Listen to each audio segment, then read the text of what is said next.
Hello and welcome to the Nauticast podcast, the one true chapter by chapter podcast going through a Song of Ice and Fire one chapter a week. I'm one of your hosts, Jeff, better known as Brenda Beefish. And I'm your other host, Emmett, better known as Poor Quentin. And welcome to the 145th episode of the Nauticast titled The Ghost of Harrenhal, an analysis of A Clash of Kings Arya 10, in which Arya Stark speeds through her internship with Roose Bolton before getting the hell out of Harrenhal with her little, although Kendra's not so low, but her little friends. Her little friends in the sense that, they're a gang of kids, like it's the Goonies or the Sandlot. They should be out playing games and not unfortunately escaping haunted castles. But yeah, Arya's got to get out of that internship with Roose. I doubt it's paid. I don't think she's even getting a reference letter out of this one. It's unfortunate labor situation for Arya Stark. That's one way of putting it. Does she have a recompense for her to file for her rights or anything like that? Maybe she can go talk to someone. She's going to talk to OSHA, the character, and or the agency. No, I think this is just going to be a gap on the resume we don't talk about. I think that is exactly correct for Arya in A Clash of Kings, unfortunately. And this is our final Arya chapter in A Clash of Kings, which I'm very excited to cover with you, sir. So, as always, this episode is brought to you by our not a small council, our Hand of the King Wolfman Zach, Grand Maester Tebob, troubleshooter of systems and designer of circuit boards, Lord Commander of the Kingsguard, Mark N., Lord Travis, master of ships and word of the waves, captain of the war galley Nightwolf, the ship that stalks the seven seas, and wielder of the Valyrian steel trident summoner, the blade that brings the deep ones, Sir Keith J., master of whispers, Lord Philip the Merciful, master of laws, Archmaester June, healer of the lesser poxes, Ragan Michael, Ward of the North, Nelson Hammer, Prince of Dragonscone, Scarlet, the illiterate woman and mistress of whispers, Lord Micah, the quilled lion, War of the West, Herald the golden tooth, master of the Banefort, and the Kraken's bane, Lord James, the gem that was promised, Lord Jake assisted to the Hand of the King, Lady Zena of Valyrium, Sir Jack, Lord of Sir Arthur Dane, and Prince Rhaegar Targaryen, Sad Prophecy Boys Club, His Grace's High Inquisitor, Sir Frank B., Lawrence, Prince of Dorne, Kelly, Ward of East and Mistress of Old Bay of Crabs, Stephen the Steadfast, Master of Hounds, the Blue Winter Rose, Knight of Highgarden, Lady Stephanie, Lord Carlos, Lord Andrew the Restless, the Priest of the Drowned God, Sir Sorcedelica, Sugar Tits Dent, the Trogdolite Warrior, formerly known as Low Energy Dent, True Master of the Banefort, and True Master of Coin, Laura Pension for Nostalgia, Queer Alex, Beyonce's favorite Stan, Ambassador Chromatica, Rainbow Commander of the Ladies and Gentle Thems, Halder of the Way for T-Wow, A.A. Ron Damphair, Prophet of the Forsaken, and High Priest of Euron Crow's Eye, Lieutenant Glenn, Lord of H-Town, Veneris of House Colgarian, the first of her name, Princess of Dragonstone, Mistress Fart, the Warwick, Queen of the Pencils, the Eraser in the first draft, Queen of Monochrome, Devotee the Great, Game of Thrones, Portraits of the Realm, the Realist of the Seven Kings, Blender Paints, Maker of Drawings, and the Michelangelo of Teenage Mutant Ninja Turtles, Lord Adam T., Lady Alexander of Tarth, Sir Christoph Logus, Bloody Scorpion of the Redfield, Defender of the Letter of Kin, and the Wolverine of House Corgoyle, Lady Elizabeth, Mistress of Horse, Face, Lesbians, Sir Josh Snow, Bastard Bounty Hunter of the North, Surveyor, Chief of Parties of the Frozen Wastes, Lord Peter, the Dead Shepherd Reborn, Preacher of the Poor Fellows, Marshal Harrison, absent shipwrecked in the Jade Sea, Grave Rob Stark, the Cadaver King, and Horror of Harrenhal, Olaf, proponent of establishing a feudal pseudo-democratic system of great councils wherein every count votes, Sir Tim, the knight who is guided by voices, Lord Nick, Thucydides, Lord of Plagues, Sir Jack, Lord of Sir Arthur Dane and Prince Rhaegar Targaryen, Sad Prophecy Boys Club, Lady Anna, the lovely Castellan, Pat Ironwood, the Blood Royal and Guardian of the Boneway, Lord Charles Tyrell of Highgarden, Lord Paramount of the Manor, Defender of the Marches, High Marshal of the Reach, War of the South, and the heir of House Tyrell, Luke, Lord of Lone Leaf and the Pillar of Autumn, Master of Zorse, Joe Snow, King of the Metro North and Protector of the Tri-State, Squire Matt S., future Matt S., the one who will bring balance to the kingdoms, B-Word, Queen Beyond the Wall, Lord Kyle, Lord Samuel Seaworth, Sir Max, Lord Commander of the Constitutional Guard, Blackberry the Bold, Champion of the Feel-Good Times, Lady Ivory Dane, aspiring noble author in the Seven Kingdoms, Lady of Starfall, Wardness of the South, and the patron of free-wheeling bisexuals, Lady Jamisa, she who suggests the coconuts migrate, and Lord Christoph of Arendelle, official Ice Master and Deliverer, the valiant, pungent Reindeer King, keeper of feisty pants, and Prince Consort to his ginger, sweet love queen, Anna. Thank you to all of our not a small counselors. Thank you, counselors, as always. And our spoiler wing, as we say in every episode, we'll potentially be talking about all published books. That is the 5 novels, 3 Dunking novellas, histories, interviews, the Winds of Winter sample chapters, as well as Game of Thrones, the TV show. Anything and everything. Our question this week comes from the Snark Knight, a Sworn Sword patron, who asks, Your Graces, do you think John Connington's arc will be changed at all by the pandemic?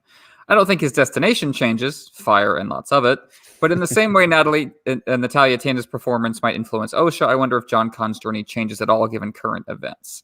I also figure any pandemic stuff George wants to work out a system gets saved for Daron II and Fire and Blood too.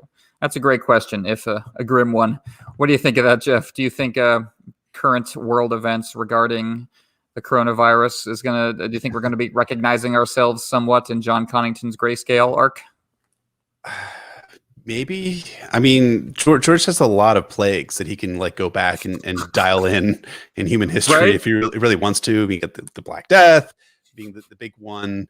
I really hope that if there's a grayscale outbreak, it's not quite like the Black Death, which of course killed 1/3 to 1/2 of the entire population of the world.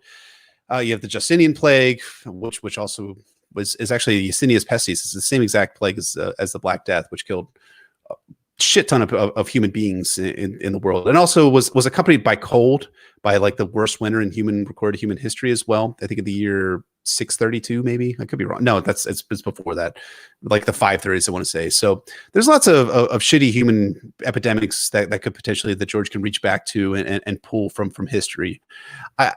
Will it though affect like Song of Ice and Fire and the Winds of Winter and John Connington in particular?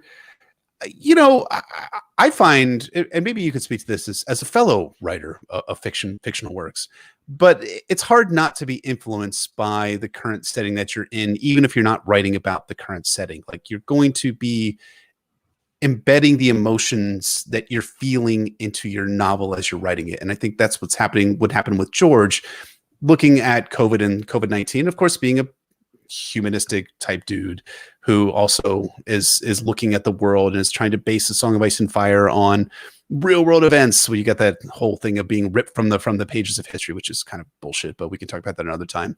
That he would at least inflect the novel with that feeling, with the same feelings that he's experiencing as he's writing The Winds of Winter. I mean, if you go back into Dance with Dragons, there's some really angry moments in the middle part of A Dance with Dragons. I don't know if you noticed it from like Tyrion's chapters in particular, where George is just like pissed off. And I really, really think that that George like was angry at his own inability to write the book. I know it's kind of a weird tangent, and so he's just like took it out on the manuscript itself. Like that, like Tyrion 9 specifically was one of those like angry chapters where it's like, this fucking sucks. I cannot write this book. Anyways, all that's to say is that I think like George's mood is impacted by current events. I do think, we're going to have this discussion when we get to Marine in A Dance with Dragons, but George was at least partially influenced by the Iraq War and the insurgency in Iraq and events from the war on terrorism, if not explicitly on page, because the Sons of the Harpy are not Al-Qaeda or anything like that. And Danny is not necessarily the United States of America as well. I mean, these are all discussions we'll have there, but George is definitely inflecting the novel with his with current events. So I think I would find it hard to believe that stuff that George is writing at this point in The Winds of Winter is not being impacted or influenced by COVID-19. What do you think, sir? I doubt he's going to explicitly include events that everyone would recognize as being shout outs to the experience of COVID-19. I don't think we're going to see, a thinly reworked version of Trump's council members dropped in there. I don't think that's going to be the kind of thing he does, but I think people are going to read into it, and the sense of deprivation and isolation that will happen to many of his characters will be relevant. I think, it's not even just going to be John Con. I think, The Winds of Winter just might feel like a very relevant book purely in terms of tone that way. And that's the kind of time period he's trying to evoke. As he said about The Forsaken, things are just getting darker. So it'll be relevant in that way. But I totally agree with what you're saying, that, sadly, there's lots of plagues in human history to draw upon. This is hardly unique or even one of our worst ones. So George doesn't, in terms of like historical details, George doesn't need 2020 for that. So right. I think it'll be, if it's going to be anything, it's going to be more of a tone thing. I think that's completely accurate. It's tone, as opposed to like George is going to be like, there's not going to be like a Dr. Anthony Fauci character that steps up. Right, exactly. That's what I was one of thinking. The same old characters. Yeah, you're like, no, come on, George. If I see that, I'm just going to lose it. I'm going to lose my fucking mind. Did you see that post by George today? Yeah, it's true. George's politics are not interesting. Like, that's not a value judgment. They're just, whenever George says something politically, I'm like, that's boring. Not even that's wrong necessarily. I'm just like, that's dull. he had interesting things to say about the Vietnam War, like the 60s and the 70s, and I think like the 80s as well. You know what I mean? Like, Even though, I mean, I think he had the right things to say about the Vietnam War, but mostly it amounted to "I don't want to go there," which is not super. I'm not saying I have anything super insightful to say about politics either. I think just like a lot of that's people, not I true. think George is. No, it's true. I think George is like a lot of people. I think is very creative at expressing political ideas in a safely fictional space. Yeah. And I think when it comes to talking about real world politics, we get scared, and I think we just we fall back on bromides. I think everyone does that across the political spectrum to one extent or another. It is just funny as people were saying, like, man, George wrote this intense story about, power is a shadow on a wall and it's all a lie. Institutions are corrupt. When it comes down to normal politics, he just likes, isn't it nice to think about America holding hands? Let's all think about that together and it'll be like we are. It's also an age thing, I think, to a certain extent. Yeah, I can agree there. Anywho, thank you so much to Snark Knight for the question. If you'd like to ask us questions, we'll answer here in the Not a Cast podcast. You're welcome to become a Sworn Sword or higher level patron over at patreon.com/notacast ASOIAF, where you can get show notes for every episode, 36 bonus A Song of Ice and Fire episodes, 18 Fever Dream episodes, free merch, and for our 2 highest tiers, access to the Nota Slack, shoutouts every week, and weekly minisodes. Absolutely. And speaking of those bonus episodes, as you folks probably know at this point, because you've been listening to us for years now, we do a monthly bonus episode, and we're pleased to announce that our next patron-only episode for March is going to be all about, drumroll please. Can anybody hear that? I can hear it now. Yeah. Zack Snyder's, drumroll please, Man of Steel. Yeah, there, okay. Man of Steel. Wait. But what about that other Zack Snyder movie that's coming out this month? That is March 2021. Something about the Lustus Jeeg? Is that what the movie is called? I don't. You're more of the comic book guy than I am, but that's what I believe the title is. Well, as you know, Eustace League with like an umlaut over the U. That's great. It's a World War II movie. That's good. That would. Man, can you imagine Zack Snyder like doing like a World War II movie? I mean, we saw him doing. We already have that. We have the Trench Bit and Sucker Punch, which everyone should watch if they haven't, because that is great. That is great. I'm sorry, I actually like Sucker Punch a lot.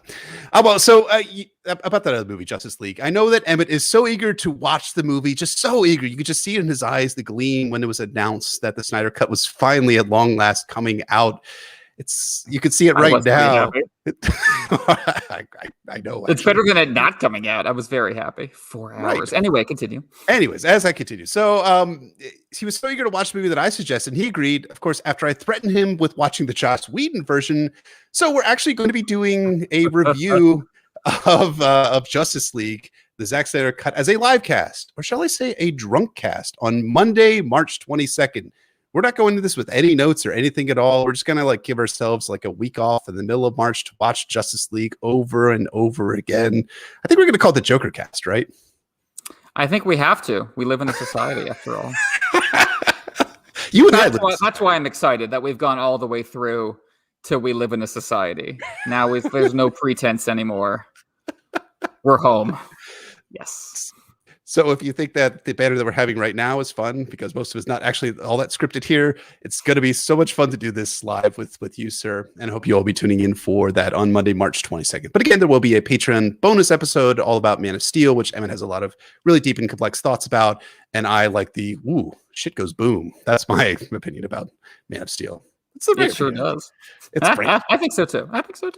Yeah, it's all awesome. So, but enough about Patreon. When we last checked in with Arya Stark, she had made some tasty soup for Emery Lorch's guards at Harrenhal, and then had said farewell to Jack and Nagar and witnessed the liberation of Harrenhal by the hero Roose Bolton, who is, of course, the Lord of the Dreadfort. Let's find out how Harrenhal and Arya are enjoying their newfound freedom in this synopsis of A Clash of Kings, Arya 10.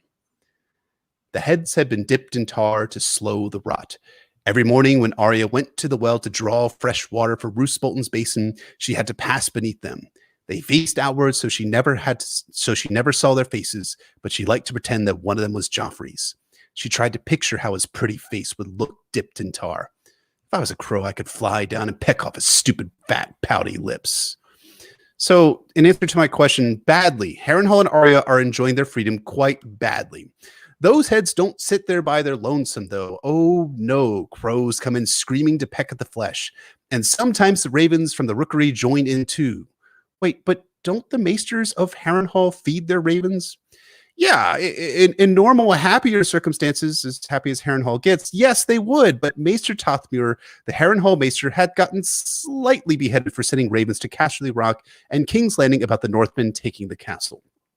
Tothmere was not alone among those who had been crushed under by the new regime. Tothmere had been sent to the axe for dispatching burrs to Casterly Rock and King's Landing the night Harrenhal had fallen. Luke in the armor for making weapons for the Lannisters, Goodwife Hera for telling Lady Went's household servants to serve them, the steward for giving Lord Tywin the keys to the treasure vault. The cook was spared, some said because he'd made the weasel soup, but stocks were hammered together for a pretty Paya and the other women who'd shared their favors with Lannister soldiers. Stripped and shaved, they were left in the middle ward beside the bear pit, free for the use of any man who wanted them. Arya walks through the yard and sees 3 Frey bannermen raping the women and laughing about it. She averts her gaze quickly, gets the water, and turns to go to the King's Pyre Tower. But then Goodwife Amabel grabs Arya's arm and water sloshes on the woman.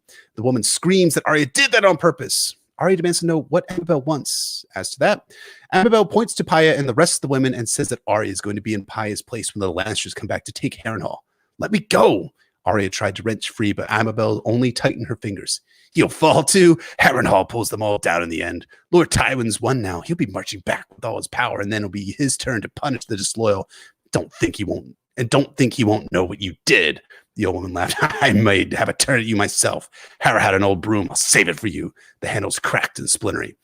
Arya swings the bucket she's carrying. It doesn't hit Amabel like she wanted, but it does drench the woman with water. Arya warns Amabel to never touch her again or she'll kill her.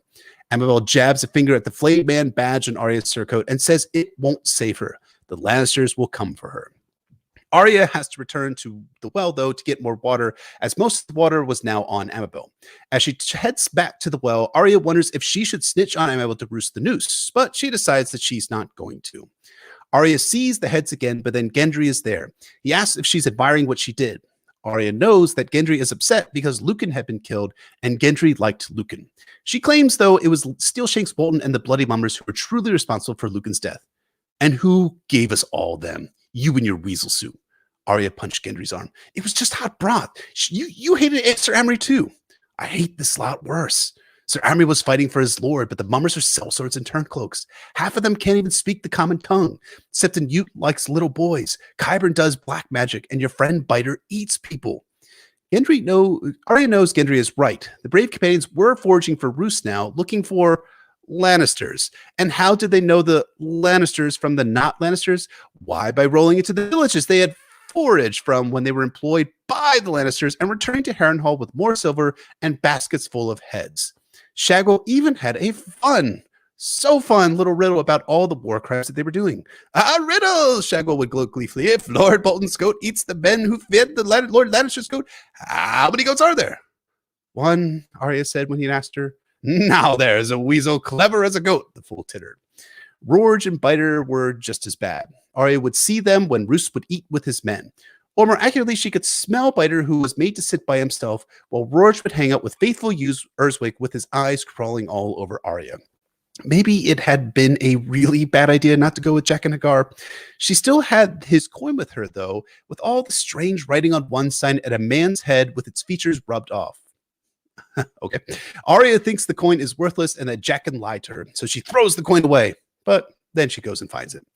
Arya thinks about the coin, but then a voice calls out to ask for her help. Whose voice? Why, the voice of Elmar, the Fudd Frey, of course. Fudd Frey was the same age as Arya, and he had been rolling a barrel of sand across the yard. Together, the two of them get the barrel upright. Elmar, Fudd Frey, pulls the lid open and pulls out a chainmail hauberk. He asks if it looks clean enough for Roose Bolton. Maybe if Elmer wasn't Roose Bolton's squire, but he is. It's a shit job, Frey. Fudd Frey, get that rust out. You do it. Elmer could be friendly when he needed help, but afterward he would always remember that he was a squire and she was only a serving girl. He liked to boast how he was the son of the Lord of the Crossing, not a nephew or a bastard or a grandson, but a true-born son, and on account of that, he was going to marry a princess. Could Elmer Frey be a representation of House Frey as a whole? Yeah, probably not. Arya doesn't care about Elmar's princess, and he doesn't like him bossing her around either. She needs to get the water to Roose for the leeches. And these aren't the regular leeches, too. They're the big, pale ones.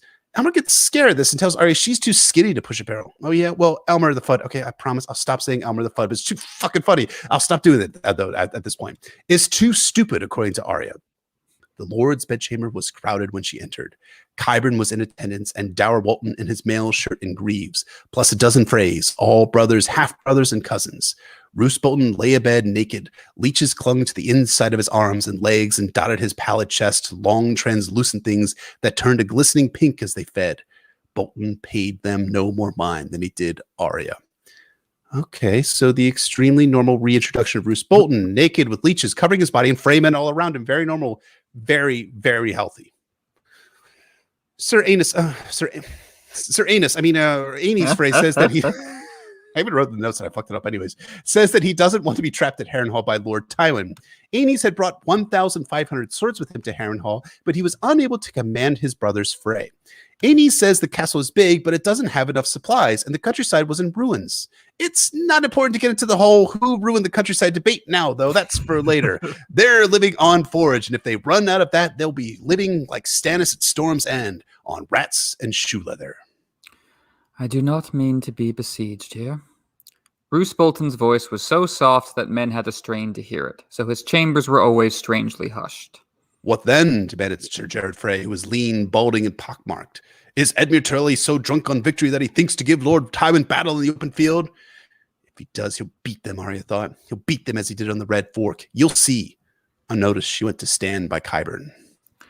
Lord Tywin is many leagues from here, Bolton said calmly. He has many manners yet to settle at King's Landing. He will not march on Harrenhal for some time. Sir Aenys shook his head stubbornly. You do not know the Lannisters as we do, my lord. King Stannis thought that Lord Tywin was 1,000 leagues away as well, and it undid him. The pale man in the bed smiled faintly as the leeches nursed of his blood. I am not a man to be undone, sir.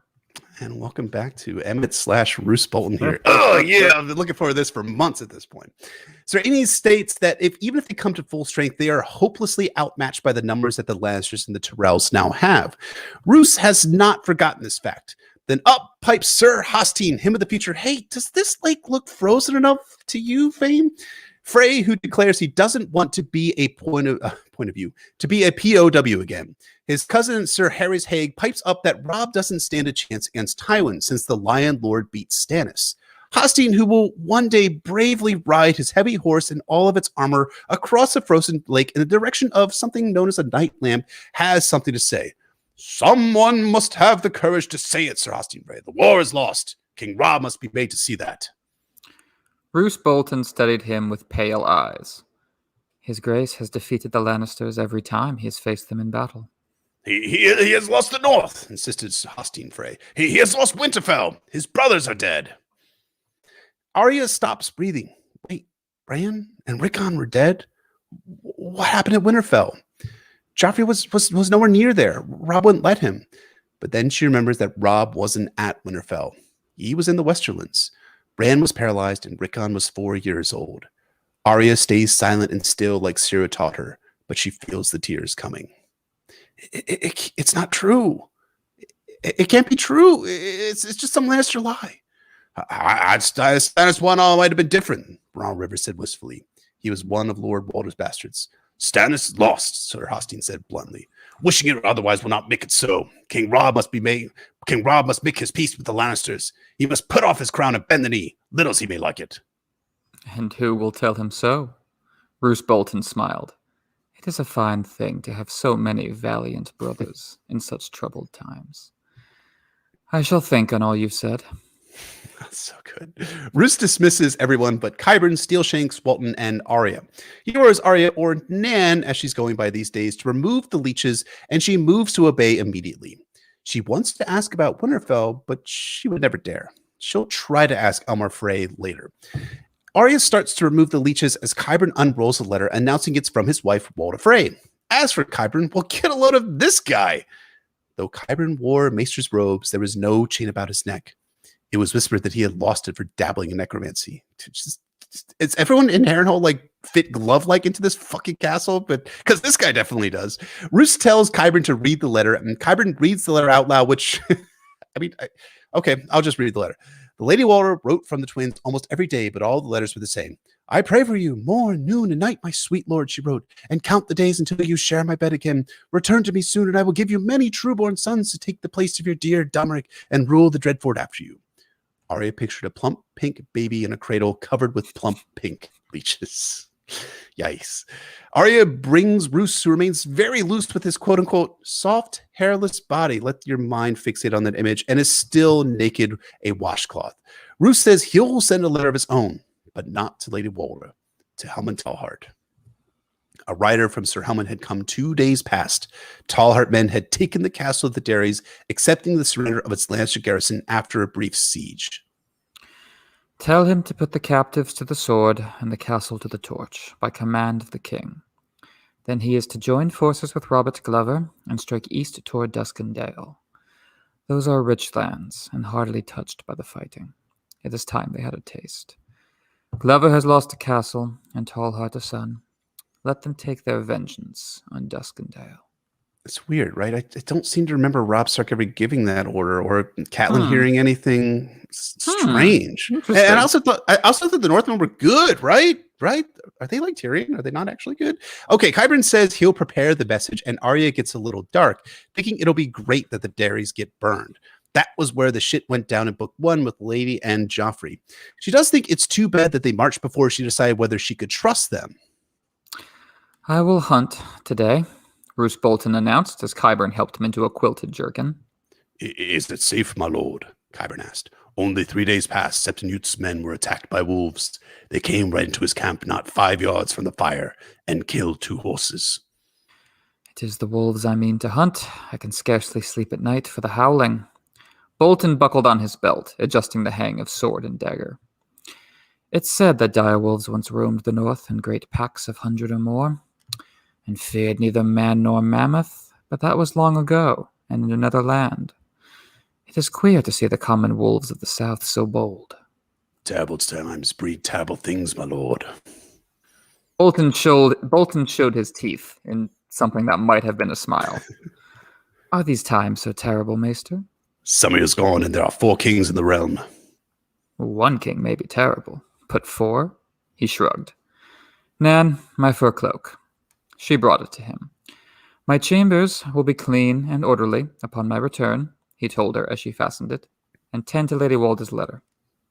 Arya stays behind as the 2 men leave. Wait, 2 men? What happened to Steelshanks Bolton? He was mentioned as being there. Well, I actually think this is actually George kind of forgot about Steelshanks being in the room, the same way that Daenerys forgot about. Anyway, I'll move on from there. Anyways, Arya takes the letter and burns it in the fireplace. As the letter curls in flame, she cries, wondering if this is her home now that Winterfell is gone. Is she Arya, or will she be Nan for the rest of her life? She spends hours cleaning Roose Bolton's chambers, but as she finishes, Arya notices a large sheepskin rolled up. She unfurls it and sees that it's a map called The Lands of the Trident. She finds Harrenhal on the map, looks for Riverrun, and finds it. It doesn't seem so far away. But now that she's done, she finds it still early in the afternoon.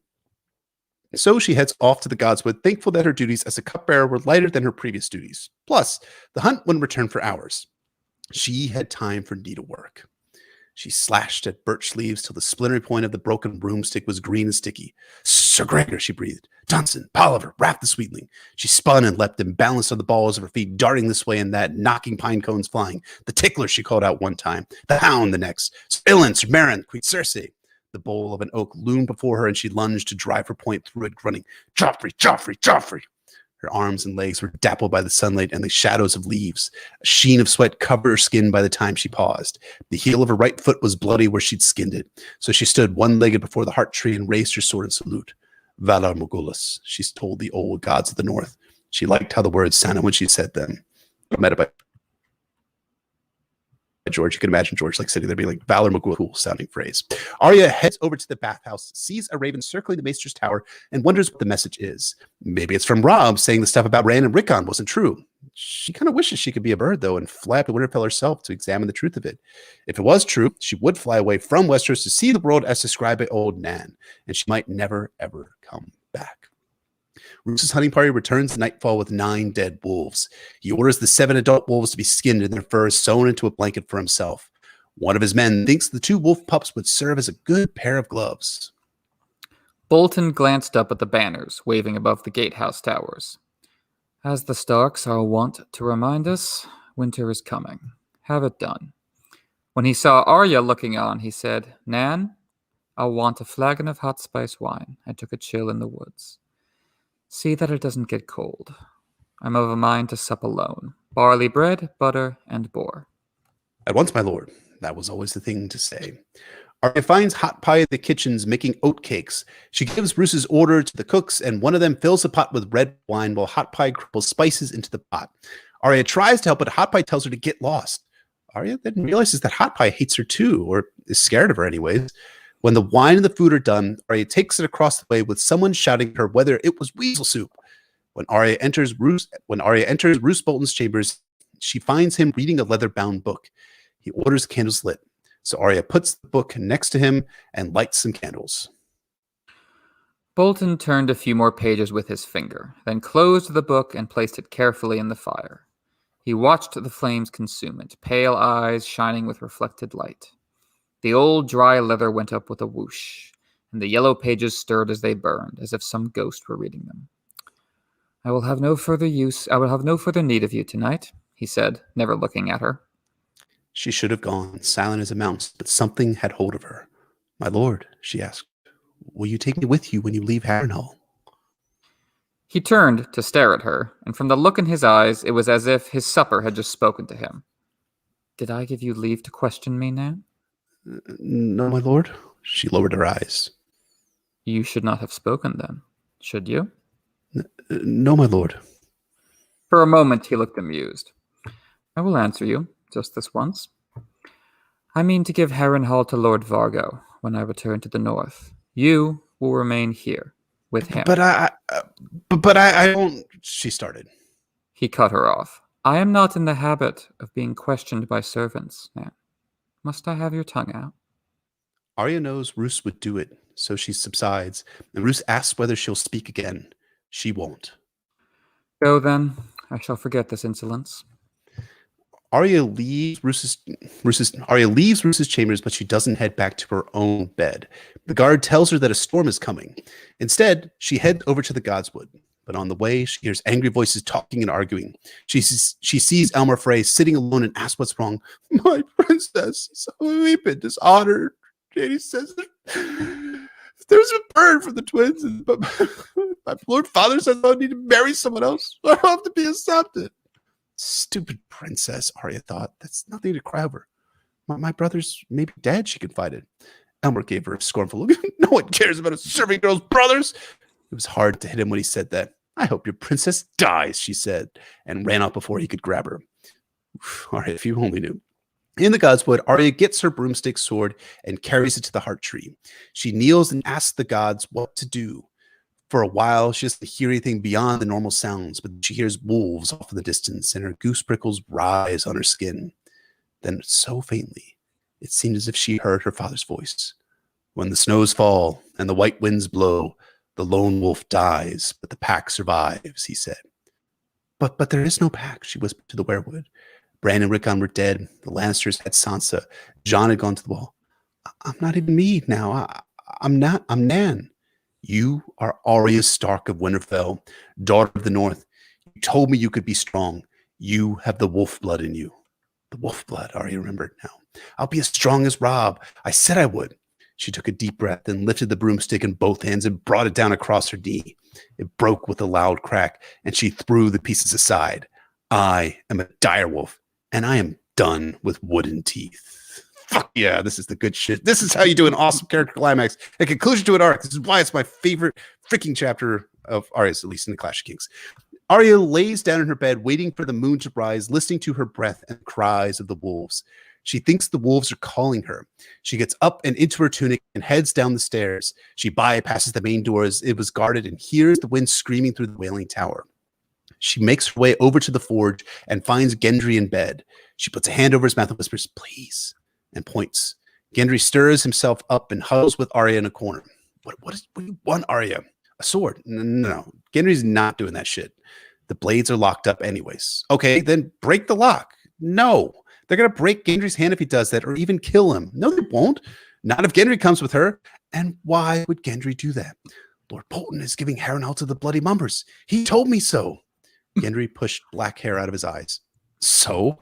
She looked right at him, fearless. So, when Vargo hosts the Lord, he's going to cut off the feet of all the servants and keep them from running away. The Smiths, too. Gendry thinks this is a story, but Arya lies and says she heard Vargo say as much. He's going to cut the left foot off every servant, Arya tells Gendry. Arya tells Gendry to get... We do that line one more time. He's going to cut the left foot off every servant. Arya then tells Gendry to go get Hot Pie up and to get some food together. They'll meet by the Tower of the Ghosts. I know that gate. It's guarded, same as the rest. So you won't forget the swords? I never said I'd come. No, but if you do, you won't forget the swords. Gendry frowned. No, he said at last. I guess I won't.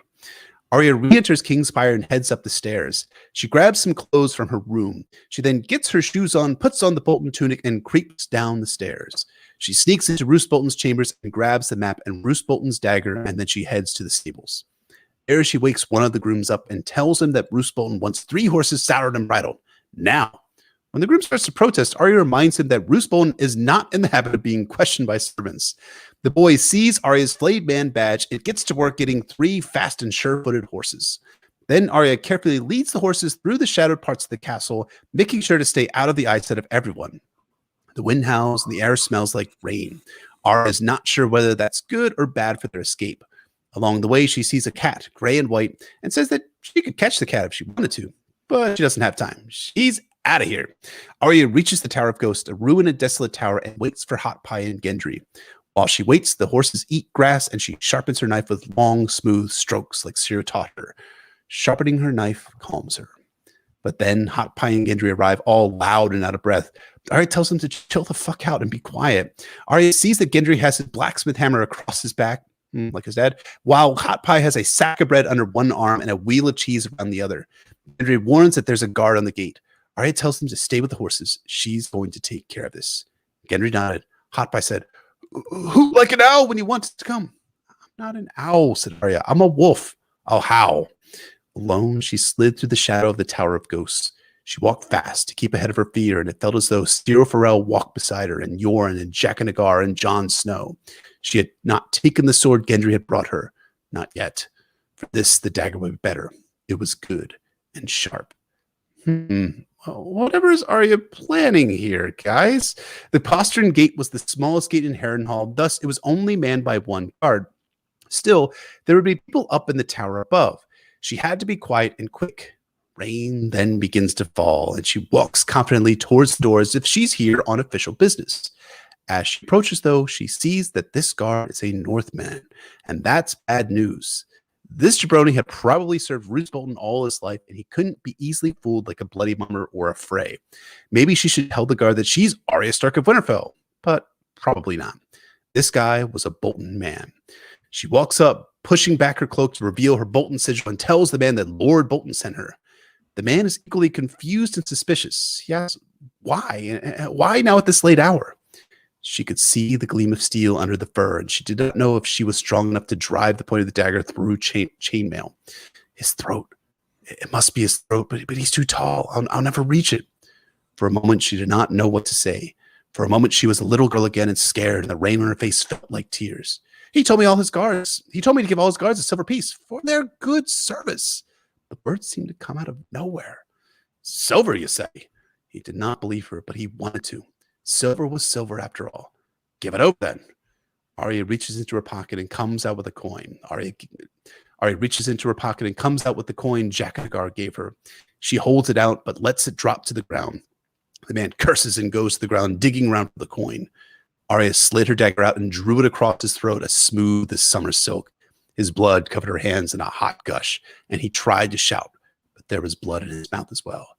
Valar Morghulis, she whispered as he died. When the man stops twitching, she picks up the coin as a wolf howls long outside of the castle. Arya lifts the bar off the door, sets it down, and opens it. Hot Pie and Gendry come up then, stunned. Hot Pie exclaims that Arya killed him. What did you think I would do?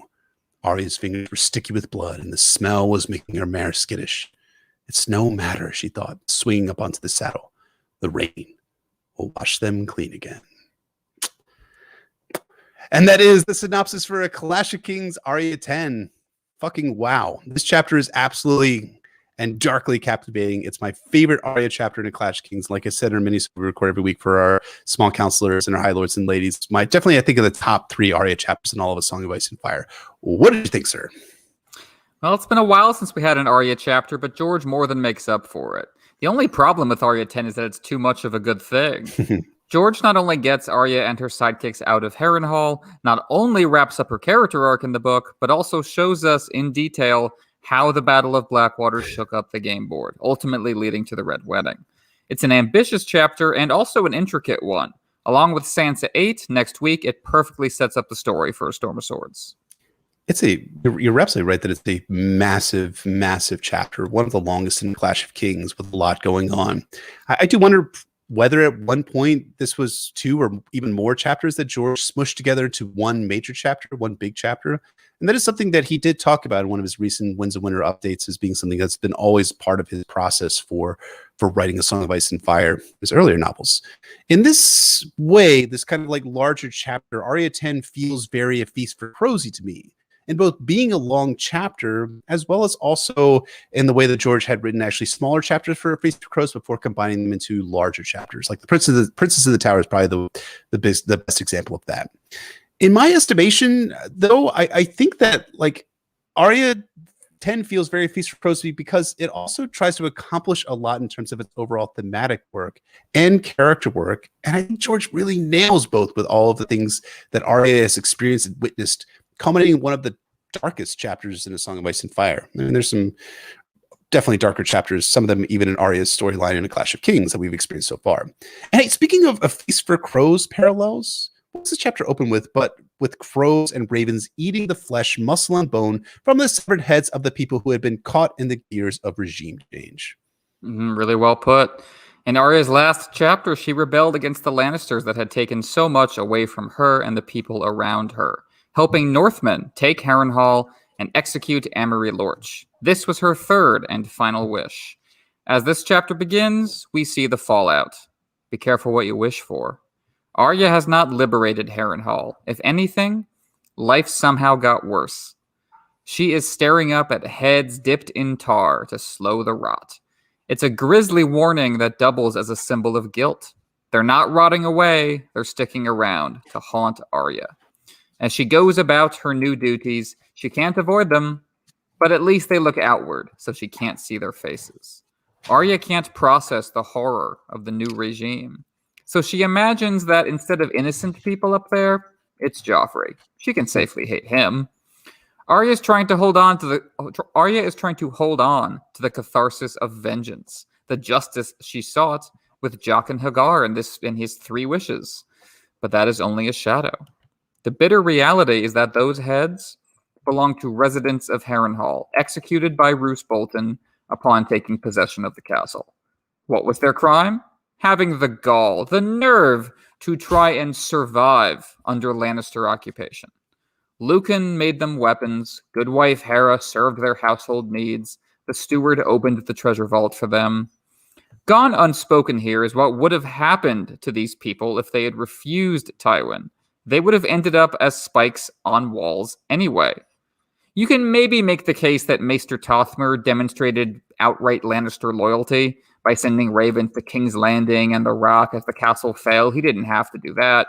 But otherwise, this is a clear miscarriage of justice, demonstrating that Roose is no better than Tywin and does not see these people as, well, people.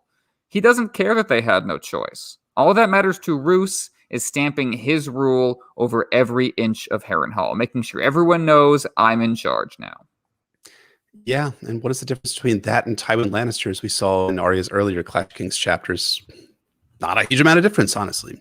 And what I also see in these executions, murders, both, is how George is subtly depicting Roose Bolton as kind of the dark Ned and also the dark Robb. I think he did talk about this in an earlier Arya Clash of Kings chapter, but I'll bring up the point again, but I think it becomes crystallized here. When we meet Ned in Thrones Brand 1, he's beheading Garrett as a Night's Watch deserter. He does that deed to satiate a form of justice as he articulates to Bran in that chapter. In truth, the man was an oathbreaker, a deserter from the Night's Watch. No man is more dangerous. The deserter knows his life is forfeit if he is taken, so he will not flinch from any crime, no matter how vile. Now, of course, you can argue over the ethical construct that Ned constructs around beheading Garrett, but it largely flows from a position that killing deserters safeguards innocent life. Not so the case here with Roose Bolton. There are heads aplenty here, but the crimes, as you so rightfully pointed out, are not actual crimes. It's Roose Bolton imposing his rule over Harrenhal and is using the full force of fear to do so. And then there's Roose Bolton's relationship to his soldiers. As Arya will briefly mention later in this chapter, Roose Bolton sometimes takes his meals with his men. Yeah, I was kind of surprised myself when I caught that on reread because I was like, Roose Bolton eats with his soldiers? Weird. But these meals have Roose hanging out with his brave companions and also ensuring Biter stays away as he smells bad. And it's a twisted way that's sort of similar to Ned inviting members of his staff and the Mountain Clansmen to join him at table at Winterfell, and also encouraging Robb to know the men he leads. And that kind of gets into some dark Robb sides of Roose. We'll unpack the council scene that Roose has with the Freys in depth later on. But Roose Bolton holds council with his knights in a similar fashion to how Robb did it in Game of Thrones with his Lord's Bannermen. However, Robb was seeking advice from all of his Lord's Bannermen, as Catelyn observed when they were at Moat Cailin. Ned and Robb attempted to get to know their men from the vantage point of honoring their service by knowing the soldiers who might one day give their lives below a Stark banner. There's something just, I mean, it's strange as this sounds, but there's something altogether darker about Roose Bolton being a quote-unquote leader of men. Because Roose Bolton is not below killing, as we'll find out at the Red Wedding, and he's definitely not below rape, as we'll find out in A Dance with Dragons. But he is not seen actively participating in these activities at Harrenhal, at least as far as we know. But he's given free rein for his men to do all of that, ordering the foraging parties and likely the executions too. And that stand that's been erected in Harrenhal Yard with the women in it, someone built that, right? Or ordered it built. Or someone shrugged his shoulders and said, yeah, fine by me. That person is Roose Bolton. And the darker get to know your men thing Roose has is one where he gets to know the bestial, evil desires of his men and allows them to take out their lust for murder or rape, perhaps even encouraging it. So what's the point of making Roose Bolton have some of the same characteristics as Ned and Robb? Partially, it's to show Roose Bolton as a dark mirror to the Starks, but I think the other part, and the more important part, is to give us conflicting feelings about Roose. He's a Northman, so he's a good guy, right? No. He kind of operates similar to Ned and Robb, two heroic coded characters, but it's in the appearances that he's similar, not in the actions. It's a way for George to make us feel uneasy, queasy even about this guy, even as we keep thinking that he may just be a cold, brutal weirdo, but ultimately he's just a utilitarian doing what needs to be done in order to win one for the Starks, at least for first-time readers. But that cold brutality, it's George playing straight with us. It's our own minds and biases that are trying to excuse Roose Bolton. At least when I was reading A Song of Ice and Fire for the first time and I was reading about Roose Bolton, I was thinking about him like, yeah, he's a little bit off, but like, at least he's doing something for the Stark cause. And yeah, there's a lot of like terrible shit and evil things happening, but at the same time, he's a Stark bannerman, so he has to be good, right? Right? No, because the darkness goes way, way farther than simply killing a lot of people and then even stealing the food from the small folk. Roose cements his power via rape as well as murder. He had Pia and the other women who slept with Lannister soldiers stripped and thrown into stocks. They are regularly raped by the common soldiers, extending the evil of the new regime well beyond Roose himself and the Bloody Mummers. As with They Lay with Lions in The Storm of Swords, these rapes reveal a callousness reserved for women who use sex to survive. As with the heads on the walls, no one acknowledges the coercion and desperation involved. They're acting like these are Lannister's secret agents or spies that need to be punished rather than people who were just trying to get by while the Lannisters were in charge. Roose's hideous policies extend well beyond the castle itself. He sends the Bloody Mummers back into the countryside to root out Lannister traitors. What that means in practice, of course, is that the Mummers are killing the very people who helped them out when they were working for Tywin. That's how they know who the traitors are. There is a cruel irony linking all these atrocities together, as Shagwell makes clear to the audience when he tells that little joke, a little riddle. If Lord Bolton's goat eats the men who fed Lord Lannister's goat, how many goats are there? 1, Arya said when he asked her. There's only 1 goat devouring the countryside. Who cares if he's flying the lion or wolf banner as he does it?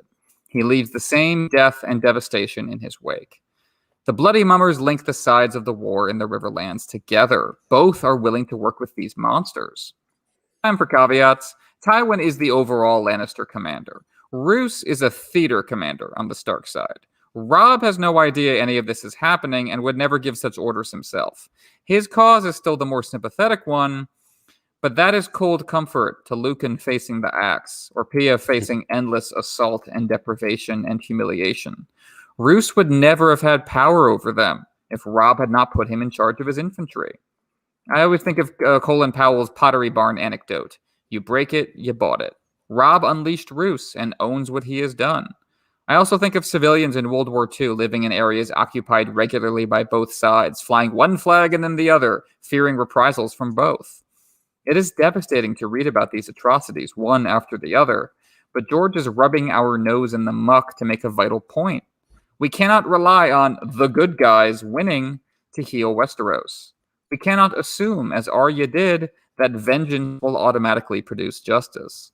These war crimes are both raison d'etre and casus belli for the Brotherhood without banners, who will name Roose right alongside Gregor and Vargo Hoat as the enemies of the people that they are sworn to fight. Radicalization is the inevitable result of this perpetual violence that makes mockery of any official means of redress. In this chapter, though, the Brotherhood are still a ways off. We are left with Arya's sense of disillusionment and despair. There is no way to do the right thing as an individual, and there's nothing larger worth being a part of.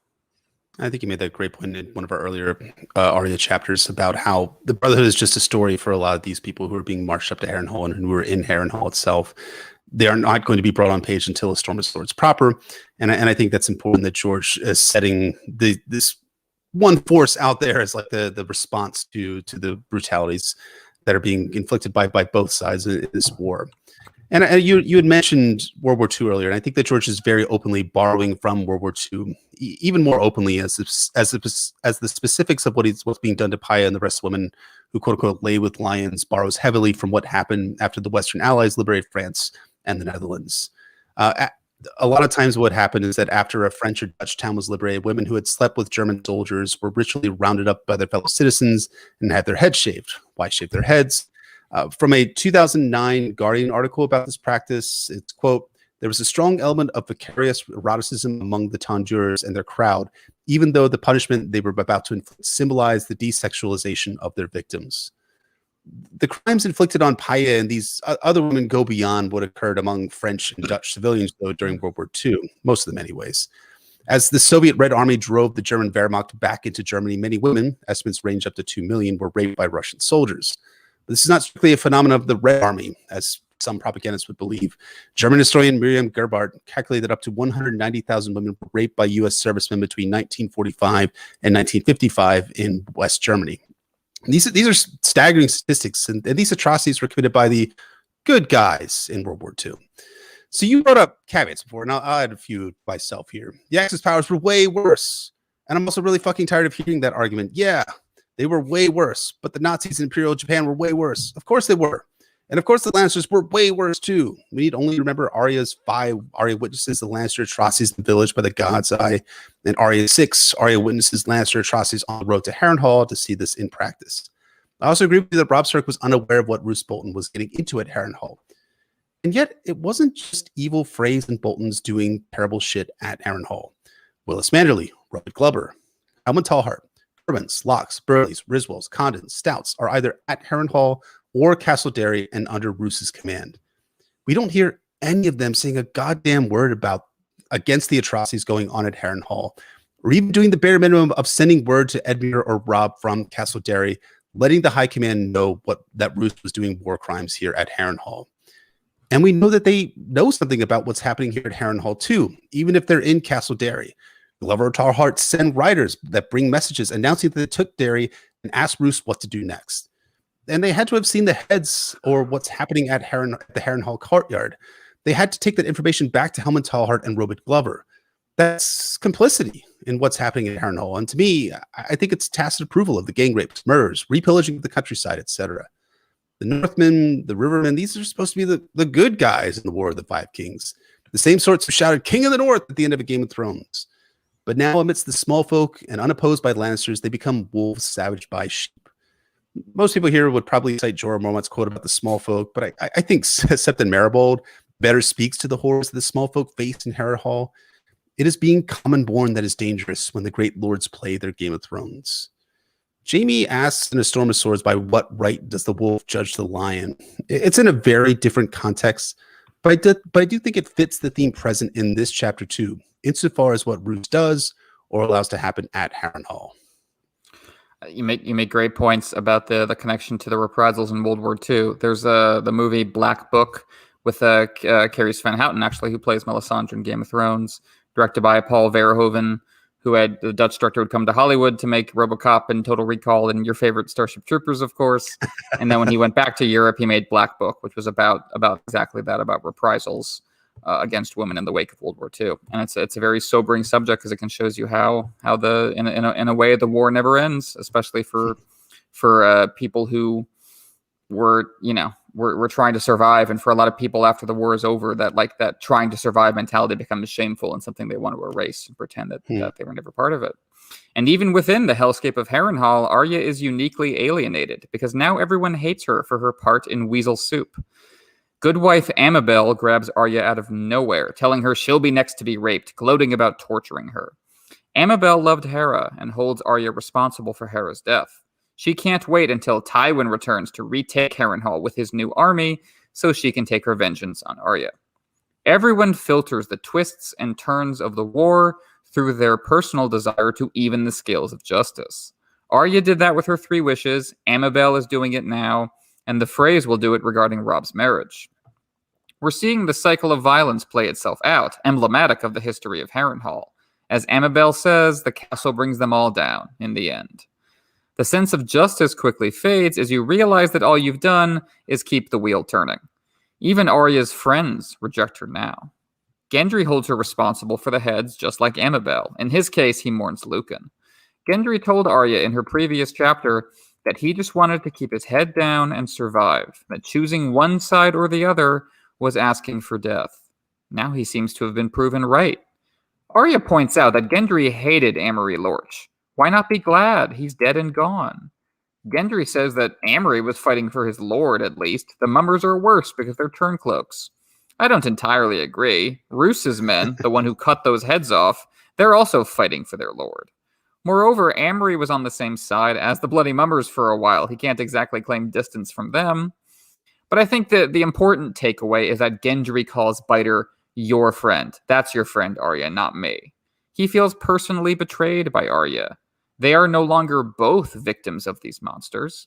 Instead, Arya has joined them, the Dreadfort sigil over her heart. Hot Pie feels the same way, treating Arya like a pariah in the kitchens. And yet, it's not as if Arya has been embraced by the new regime. Rorge stares at her with malign intent, and Elmar Frey treats her thoughtlessly, just ordering her about to help with what are really his duties as Roose's squire. It's just the noble way to just order people around to do what they're supposed to be doing as a nobleman, that you're born with that privilege. And speaking of Elmar Frey here, there's a reason why he occupies such a outsized role in this chapter. In her first encounter with Elmar Frey, Arya notes very briefly that Elmar was supposed to wed a princess. Who was his princess? For that, we turn back to Catelyn's 9th chapter in the Game of Thrones and recall what are the terms of the phrase aligning with the Starks. And this is Catelyn speaking here. Also, if your sister Arya is returned to us safely, it is agreed that she will marry Lord Walder's youngest son, Elmar, when the 2 of them come of age. This is one of the best-known #nice catches that people make when they realize that Arya is the princess that Elmar was supposed to marry, the one that he references in this chapter. Of course, this takes on a much darker meaning later in this chapter when this gets brought up again, but we'll get there. Back in a Game of Thrones, Robb replied that Arya won't like that much, and sure enough, here we are with Arya not liking Elmar Frey all that much. Though, of course, that's mostly due to Elmar being an arrogant weakling, and I could just imagine how Arya would have perceived him if she knew she was going to have to marry this jabroni. She'd like him even less, and there's an entire comedy storyline never to be written that follows Arya being actually betrothed to Elmar Frey. But yeah, so she's isolated from her old friends. Her new quote-unquote friends don't actually like her. Even Jaqen H'ghar is gone.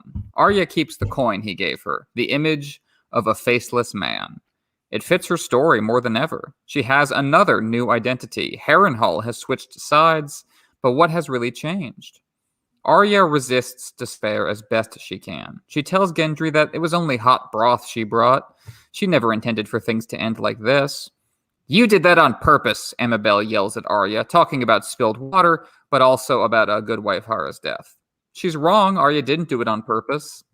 But how much does that matter? Doesn't she own the consequences of her 3 wishes, just as Robb owns the consequences of giving Roose his own command? Arya is left with the dead, in the worst of both worlds.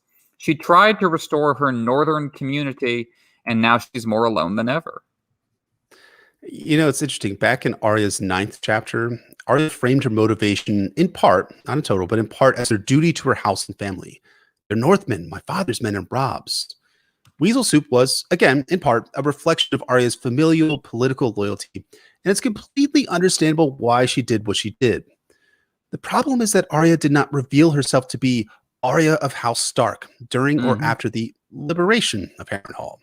Instead, she tells Robert Glover that her name is Weasel, and then she later tells Roose Bolton at the end of Arya 9 that the name her mother gave her was Nan. In that context, what are the holdover survivors from the Lannister regime going to think about Weasel Soup? I think they're going to see her as similarly opportunistic and bloodthirsty as the Bloody Bumbers. To them, she turned on Amory Lodge and the Lannisters not for family loyalty, but because she wanted to improve her station in Harrenhal. And hey, look at Arya. She's no longer working for the Understeward in the Wailing Tower. She's the cupbearer for Roose Bolton now, and she notes that her duties are much lighter than they were previously. That's why the survivors look at her like a monster and hate her. Not only did Arya get the people that they loved or liked killed, she's also personally benefiting from her evil. How galling it must be to Goodwife Amabel that Arya got her lover Hara killed, and now she's Roose Bolton's cupbearer wearing the Bolton sigil. Kind of bad, right? In a way, how Arya appears to Goodwife Amabel is how Varco Hoat actually turned his cloak.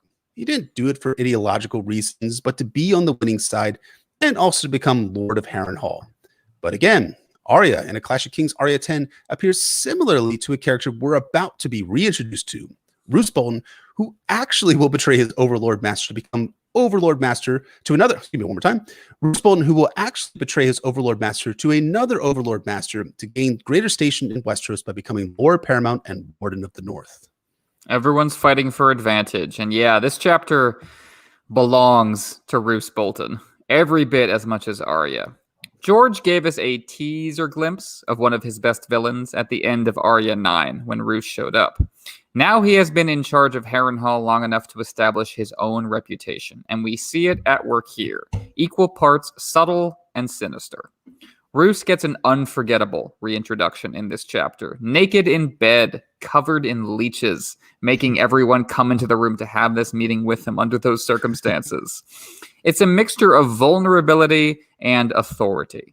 Roose is forcing his subordinates into this intimate position with him, whether they like it or not.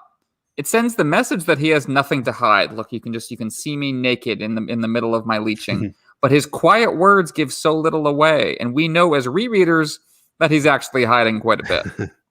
Yeah, and you know, it also feels the other dynamic that I saw here is that it feels like Roose Bolton is establishing dominance over who he considers to be his lessers, the Frey in this circumstance.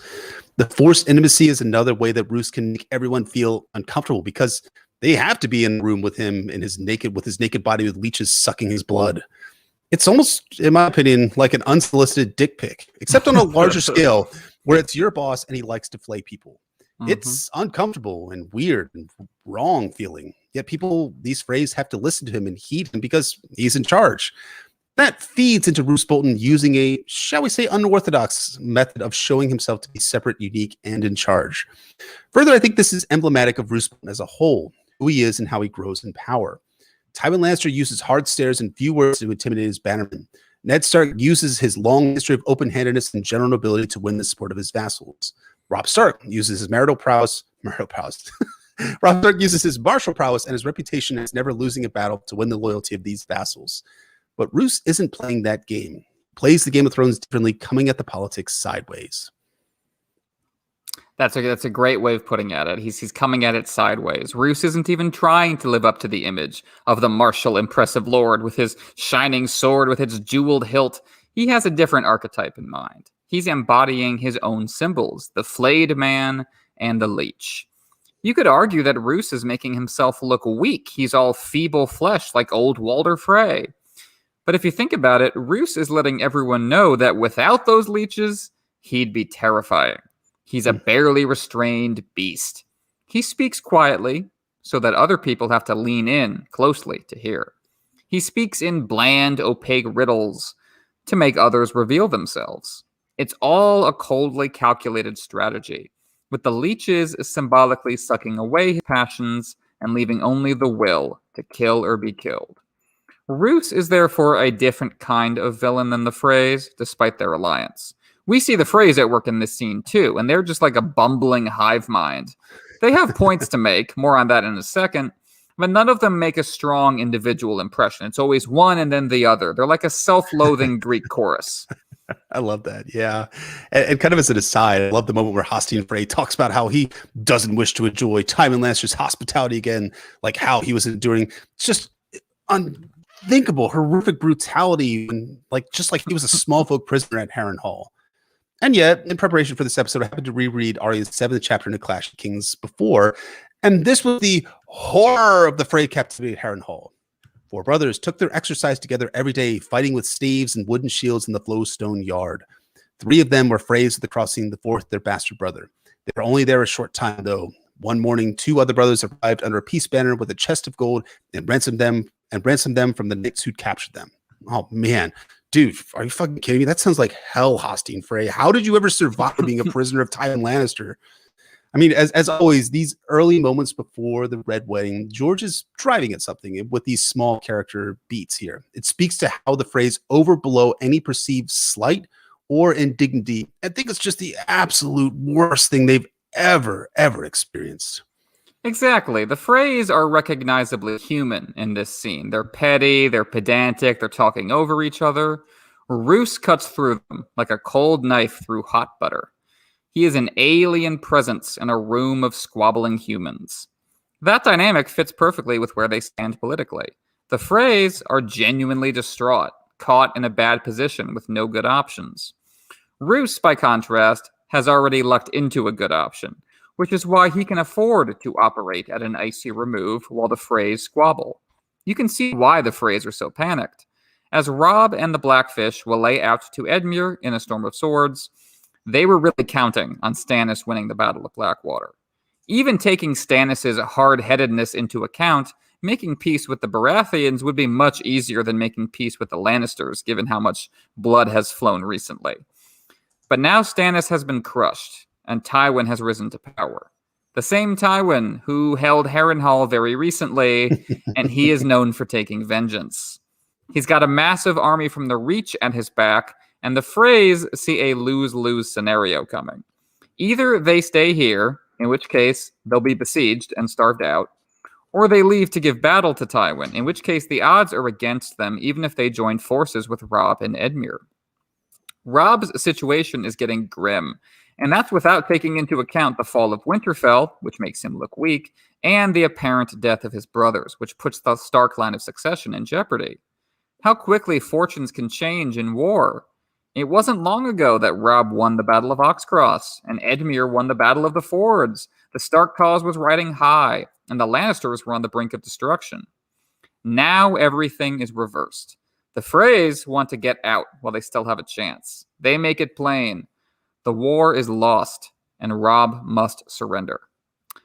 Ah, Roose says, but who's going to tell Robb that?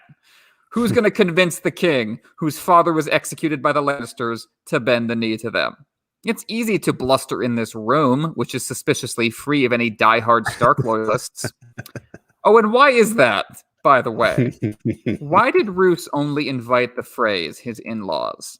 In truth, Roose has already committed himself to Tywin's plan, and Tywin's plan calls for Robb to suffer a worse fate than being convinced to bend the knee.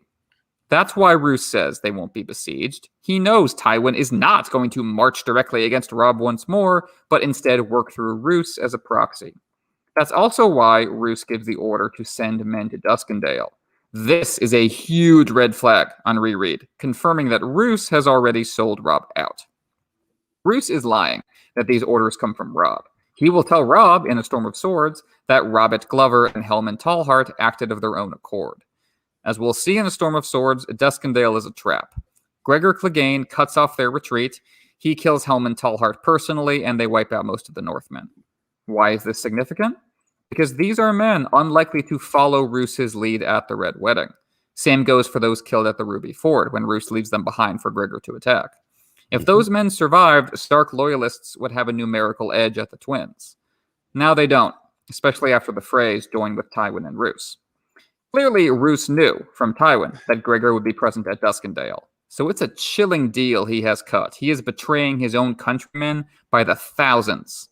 That deal is only possible because Roose took Harrenhal, acquiring control of his own communications, allowing for messages to and from Tywin. And if you blink, you might miss it. But I think we do see one of Tywin's birds arrive at Harrenhal in the very next scene from this chapter. As Arya crossed the yards of the bathhouse, she spied a raven circling down toward the rookery and wondered where it had come from and what message it carried. Might be it's from Robb, come to say it wasn't true about Bran Rickon. Unfortunately, I don't think this is from Robb and any information about Bran Rickon, furthermore. Later, Arya is going to prepare papers, quill, and ink for Roose Bolton. Papers, quill, and ink that Roose Bolton will use to negotiate with Tywin Lannister to leverage his betrayal of the Starks for a greater position in the north. I think that ultimately is the bitterest of ironies of Arya's role in liberating Harrenhal. She inadvertently created the circumstances by which Tywin's ravens could actually reach Roose Bolton. As we learn from later chapters, birds cannot fly from castle to an army camp. Birds have to fly from castle to castle, and only one bird in 100, as Stannis will say in Theon's Winter Sample chapter, can fly to multiple castles at the same time.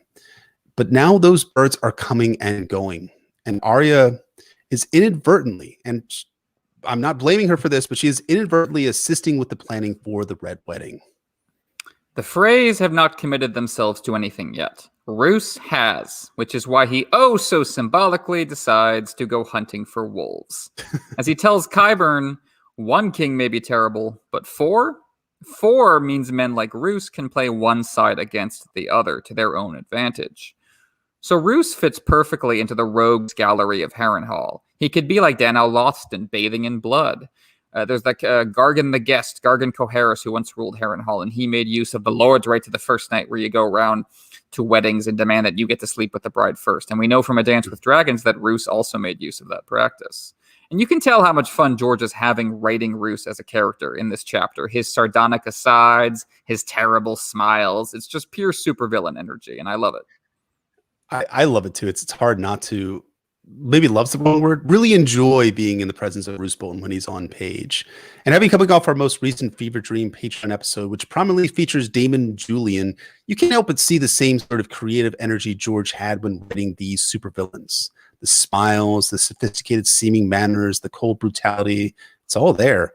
But Damon Julian needed Sour Billy Tipton to do the tasks beneath him, the stuff in the daylight.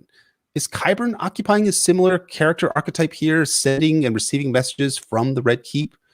No, I do, as a practice, try to shy away from the tinfoil side of things.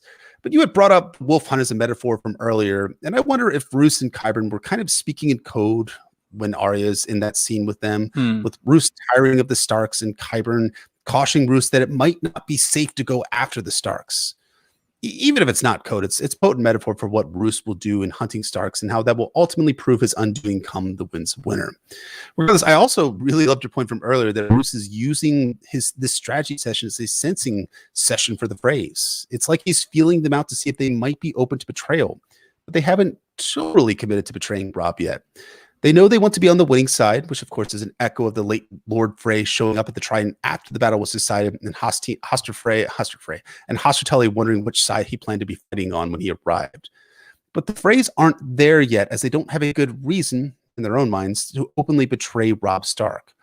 That reason, unfortunately, will arrive towards the end of this chapter. Here it almost seems like Tywin and Roose are exchanging birds back and forth, and Roose Bolton has the Freys in this chamber because Tywin and Roose had the idea of making the Freys a part of their betrayal. Roose Bolton or Tywin Lannister thought maybe the Freys might be amenable to being cut into their deal, and here the Freys seem quite amenable. That speaks to something else, I think. If Robb Stark never dishonored the phrase, in quotation marks, by marrying Jane Westerling, would the phrase have gone ahead with the Red Wedding anyways? It's clear here that the phrase wanted Robb to surrender, to bend the knee, but would Robb have actually surrendered to the Lannisters even with Stannis losing on the Blackwater? As we'll find out in A Storm of Swords, Robb has no plans to surrender. He's going to keep fighting, if only to reclaim the North from the Ironborn. So the sense I get from these dozen or so phrases, yeah, they probably would have still done the Red Wedding if Robb refused to give up his fight. The dishonoring then serves as a pretext to something they would have done anyways, to avoid, of course, being on the losing side. I think I partially agree. I think it's definitely clear the Freys are spooked by this, and it definitely stands out that they're the only ones in the room, that Roose feels comfortable talking to them and to no one else. And Walder Frey is already infamous for picking whatever side he's going to think is the winning side. But I don't know why George would bother to have Robb break the marriage pact if that didn't actually mean anything. You know what I mean? If that wasn't the reason the Freys jumped ship, why even write it? Why not just have the Freys betray him because they're spooked? I think, especially since Robb was heading back to the north, I think if Robb had not broken the marriage pact, I think what the Freys would likely have done is let him go north and then try to cut a deal with the Lannisters when he was gone. I think there's a mission of vengeance that I only think comes into play when the marriage contract is broken. Also because the Freys are pariahs now in Westeros because of what they did with Robb, and that's quite a move to take on. So I think they were definitely already looking for a way out of the cause. But George said that they would have disentangled themselves, I think, eventually. But I think there's a fair jump between that and outright wiping out thousands of dudes, and I think that does I think take the personal sting of the marriage arc, of the marriage pact, that is to say. So where is Arya herself in all of this? As I said earlier, George has to wrap up her character arc in this book, as well as trace the fallout from the capture of Harrenhal and the Battle of Blackwater. Arya, as she says, feels more sad than angry. All the furious will to power represented by Jaqen's 3 wishes vanished when he did. He gave her mastery over death. She was the ghost of Harrenhal. Now she can only wonder if the dead speak a language that she can't hear. Like you said earlier, her fortunes have improved, strictly speaking, but that brings her no relief. She could have Amabel killed for threatening her, she thinks. It's an empty prospect. Violence is no longer cathartic for her. This sense of grief, Harrenhal as a perpetually refilled graveyard, only becomes harder to bear when Arya hears that Bran and Rickon are dead. The dramatic irony is perfect. We want to reach into the story to comfort Arya, to tell her that Theon is lying and her brothers live, but we can't. Arya can't even react to the news, lest she give her identity away. She has to stand there like a statue as the pain devastates her inside. She doesn't even get the dignity of her own grief. She has lost her family again, and not for the last time. Her other brother, Robb, is the shining Stark standard in her head. He'll beat the Lannisters, she thinks to herself, and he wouldn't let anyone kill Bran and Rickon. But now she has to reckon with powerlessness. Robb is hundreds of miles away. It doesn't matter what he would do. And Bran and Rickon were defenseless. These are the cruel realities of war. The news reawakens Arya's desire for fire and blood.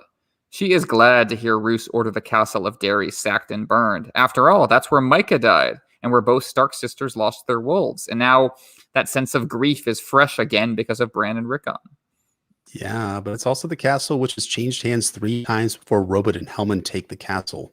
Derry to Lannister, Lannister to Derry, Derry back to Lannister, and then, of course, now here back to the Northmen. And recall what happened the last time when the castle was taken, as Brynden Tully recounted to Catelyn in her first A Clash of Kings chapter. Derry men recaptured their lord's keep, but held it less than a fortnight before Gregor Clegane descended on them and put the whole garrison to the sword, even their lord. And now it's been taken again, and the garrison is all going to be executed by the good guys of A Song of Ice and Fire. Castle Derry and Harrenhal reflect 2 themes I think that George is repeatedly punching at his readers here in this chapter. Stark, Tully, or Lannister banners don't differentiate good or evil. It's the men underneath those banners, the ones giving the orders, that make that distinction. And secondly, that war makes beasts of us all. Well said. And it's that sedimentary layer of alienation and violence that just builds on you. It deserves to burn. That's what Arya thinks about Derry. Sansa thought the same thing about the Sept of Baelor, where their father was executed when Stannis was coming with his fiery banner. She's like, good, I hope he burns it all down. It's the need to give our sorrow structure and meaning, to see our grief reflected on the landscape that ends up creating more death, more sorrow, more grief, and around we go. What else is Arya supposed to feel? Who else is she supposed to be? She's been wearing a mask for so long. Is this my home now? She wonders. Arya, let me take it again. Is this my home now? She wonders. Arya is like an undercover agent who's been working too long and she doesn't even know who her true self is anymore. She wants Derry to burn to be rid of her grief, but Winterfell, the source of her love, seems to be lost to her too, and with it her name, Arya of House Stark. Is she condemned to be Nan of Harrenhal forever? No family? No home? George gives us this paragraph of Arya hard at work, where she's putting everything away, cleaning things around Roose Bolton's solar. It's like she's trying to accept the slave, trying to feel, oh, can I just be this person now? Then she spots a familiar word on a map, River Run, her grandfather's castle. She's a Tully as well as a Stark, after all. So River Run now replaces Winterfell as Arya's destination. She will spend all of the next book trying and failing to get there. This newfound inspiration leads her to another symbol of home, Harrenhal's Godswood, the one place in the castle Arya can be alone and so be herself. Here she can practice the moves Syrio taught her. Here she can recite her kill list, a keystone of her identity, memory filtered through vengeance. As she says their names, she affirms her own, because Arya Stark is the person who wants the other people dead. Sunlight and shadow come together, as George writes it. She prays to the old gods with Jaqen H'ghar's words. And the old gods give answer. First with the howl of a wolf, and then the ghostly voice of her father, as if Arya is Hamlet facing her own indecision. It's not clear whether this is a genuinely magical moment or a purely psychological one.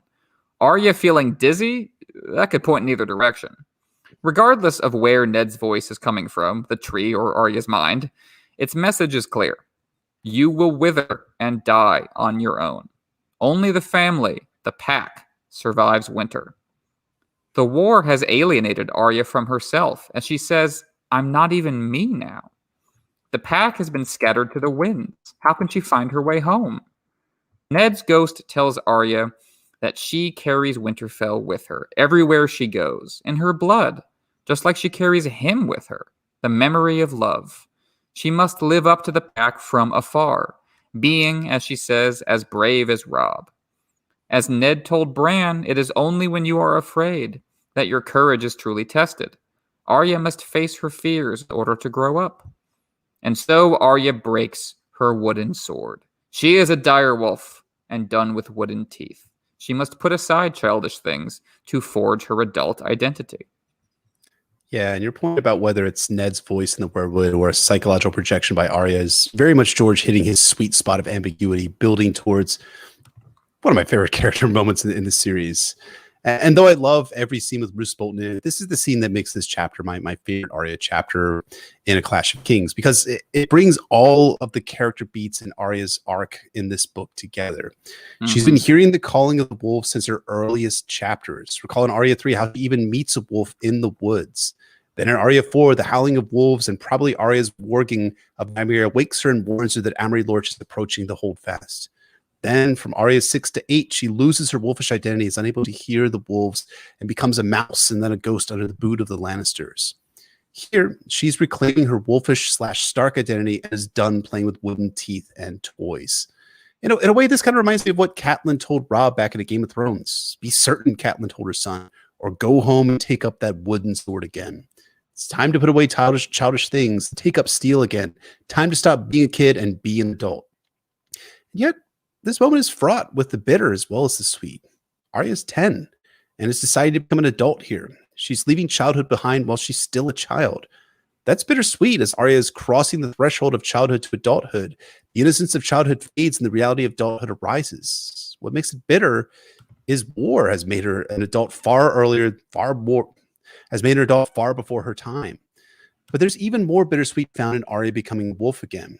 We've been having an interesting conversation in Not a Slack recently about the titles of the books and how they interact with the themes of the books and how George might have written the titles differently. And we were talking about the now abandoned title of George's final book in the series, A Time for Wolves. That title invokes the sweet part of the Starks returning to the world after having all been extinguished from it in the main books. So the Starks will ultimately triumph, George is proclaiming. But is A Time for Wolves a good thing? I mean, we're going to see later on in Arya's arc how that might not be a good thing. Deciding to shed her mouse and ghost identities to become a wolf and her desire to join her pack, her family, those are good things. And yet wolves by their nature are dangerous predators and they are man-eaters when necessity forces them to do so. Arya's embrace for wolfish coincide nicely with her growing power to warg Nymeria. Her very next chapter, her first chapter in A Storm of Swords, closes with Arya warging Nymeria and slaughtering the Bloody Mummers pursuing her Gendry hot pie. That seems like a good thing. And yet, in A Dance with Dragons, Arya wargs Nymeria again as her and her pack kill a shepherd, his dogs, and his flock. All of that reminds me of a line from one of my favorite movies, Sicario, the closing lines, in fact. You will not survive here. You are not a wolf, and this is the land of wolves now. George wants us to feel that fuck yeah moment when Arya declares that she's done with wooden teeth and also to interweave a gray ambiguity to that whole moment. It's among George's best character work, but to really explore this dynamic in depth in A Storm of Swords, Arya has to not be here. Here being, of course, Harrenhal. Oh, that was great, man. I think you really captured exactly the kind of the bittersweet threshold Arya is on. And in order to reclaim herself, Arya has to escape Harrenhal. Not only because her family waits at Riverrun, but because Roose is moving on. I love the dialogue scene in which Roose confirms that he plans to give both Harrenhal and Arya over to the Bloody Mummers when he marches back north. It communicates both Roose's cruelty and Arya's courage as the two probe each other. Arya has to overcome her fears to speak up at all. She wants to know if Roose will take her with him. If so, she doesn't have to escape. Roose would inadvertently deliver her into her mother's arms. But Roose won't be doing that. He doesn't care what happens to Nan any more than he cared what happened to Lucan, or Hera, or Pia. And it's also Roose Bolton not caring what happens to his brand new disposable asset, the Bloody Mummers, just the Westeros' most disposable asset that could possibly exist. I mean, no one in Westeros or even this Song of Ice and Fire fandom is going to shed a tear that these bumblefuck monsters are about to get got here. And yet, Roose Bolton gifting Harrenhal to Vargo Hoat reads similarly to Euron Greyjoy's poison gifts that he doles out to Victarians, captains of the Feast for Crows, and also to Victarion himself. It speaks to how Roose will shed every human being who stands in his way to his rise to the top, from the lowest small folk to a sellsword company to the King of the North. As Arya says, Roose reacts to her speaking up as though his dinner is talking back to him. That's how Roose sees the small folk, as animals, as prey. It never occurred to him that his cupbearer might want to know what's going to happen to her, let alone that she would have the nerve to ask him. It's pure dehumanization, and you can imagine what it must be like for Roose's servants at the Dreadfort, taught every day, all their life, that they don't matter. Both what Roose says, I'm leaving you to the Bloody Mummers, and how he says it, like he'll brutalize her for asking, get across the same message. Arya can't stay here, as things get even worse. As she leaves Roose's chambers, the guards tell her there's a storm coming. A storm of sword. It's the plot of the next book. The dark wind has brought dark wings with dark words. Arya sees the message arrive and hears the phrase fighting. Elmar says they've been dishonored and he has to marry someone else. As rereaders, we know the score here. The phrase got word that Robb married Jane Westerling. George times this out carefully. The Freys were already spooked, but their goal was to convince Robb to bend the knee. Only now does the plan change to outright betrayal and murder. They cross the line to join Roose. As you were saying, there is a terrific irony here in that neither Elmar nor Arya realize that they're betrothed to each other, and so they're talking not just to each other, but about each other. So when Arya says she hopes his princess dies, she's talking about herself. She's wishing death upon herself without knowing it. She's lashing out in response to Elmar expressing the same bigotry as Roose. We are worth more than you. No one cares if a servant girl's brothers die, says Elmar. Nan doesn't matter. Only Arya does. By the same token, no one up north would care that the Miller's boys died. All that they care about is that they think Bran and Rickon died. Mm-hmm. By wishing death upon Elmar's princess, Arya is shedding the very Stark identity she's seeking to reclaim, but she's doing so in a way that demonstrates she's not more important than anyone else just for being a Stark. Arya wants to get home because she loves her family. She doesn't want to get home to be a princess. That's not what she's interested in, so she's kind of symbolically killing that part of herself, if that makes sense. That's a great point. And you can read this line as similar to Arya's feelings about Derry, as you put so well earlier. Like Derry burning as a means of washing away her grief over Winterfell. She's wishing death on Elmar's princess to wash the grief of her dead brothers away. How ironic that both Arya is the princess in question and the Bran and Rickon are also very much alive at this point. I know, there's so many levels of irony here, so many things that the characters know and don't know that we don't know as first-time readers. And there's another irony in that Arya has to use her new face as Roose Bolton's cupbearer to get the job done, to get away from Roose Bolton. She has to use the info she obtained from Roose to convince Gendry and Hot Pie to leave with her. The Bloody Members are going to take over. You got to come with me. And she has to use her status in order to obtain horses and to get through the gate. At every turn, her self-actualization is tied to violence. She knows they're going to kill the stable boy for helping her. She doesn't directly kill this one, like she did at King's Landing, but he will die because of her actions all the same. Arya does directly kill the guard at the gate. This is a significant moment in her story, as she crosses the threshold in more ways than one. Arya killed the stable boy in King's Landing and the Lannister soldiers at that village by the God's Eye out of self-defense. She killed through Jaqen H'ghar indirectly, out of a sense of justice. But this is premeditated killing of a man who is not himself shown to be directly guilty of any particular crime. Arya is not killing him out of bloodlust, of course. She's trying to get away from violent, powerful people who probably would eventually hurt her. But she is a different person because of this decision, and that's why George takes his time building up to it. It's no coincidence that Arya uses Jaqen's coin to fool the guard, nor that she whispers Valar Morghulis as he dies. This is the product of his tutelage. She didn't go with the assassin when he left, but he made her more like him. It's also no coincidence why Arya 10 occurs right after Dany's 5th chapter and the assassination attempt on Dany. There, the sorrowful man told Dany, "I am so sorry," as she opens the box with the manticore within. An ancient order of assassins telling the person that they try to kill or succeed in killing, the mantra of their order is good structure. Even as a conclusion of Arya 10 fucking slaps and the sorrowful man attempt feels like a dud.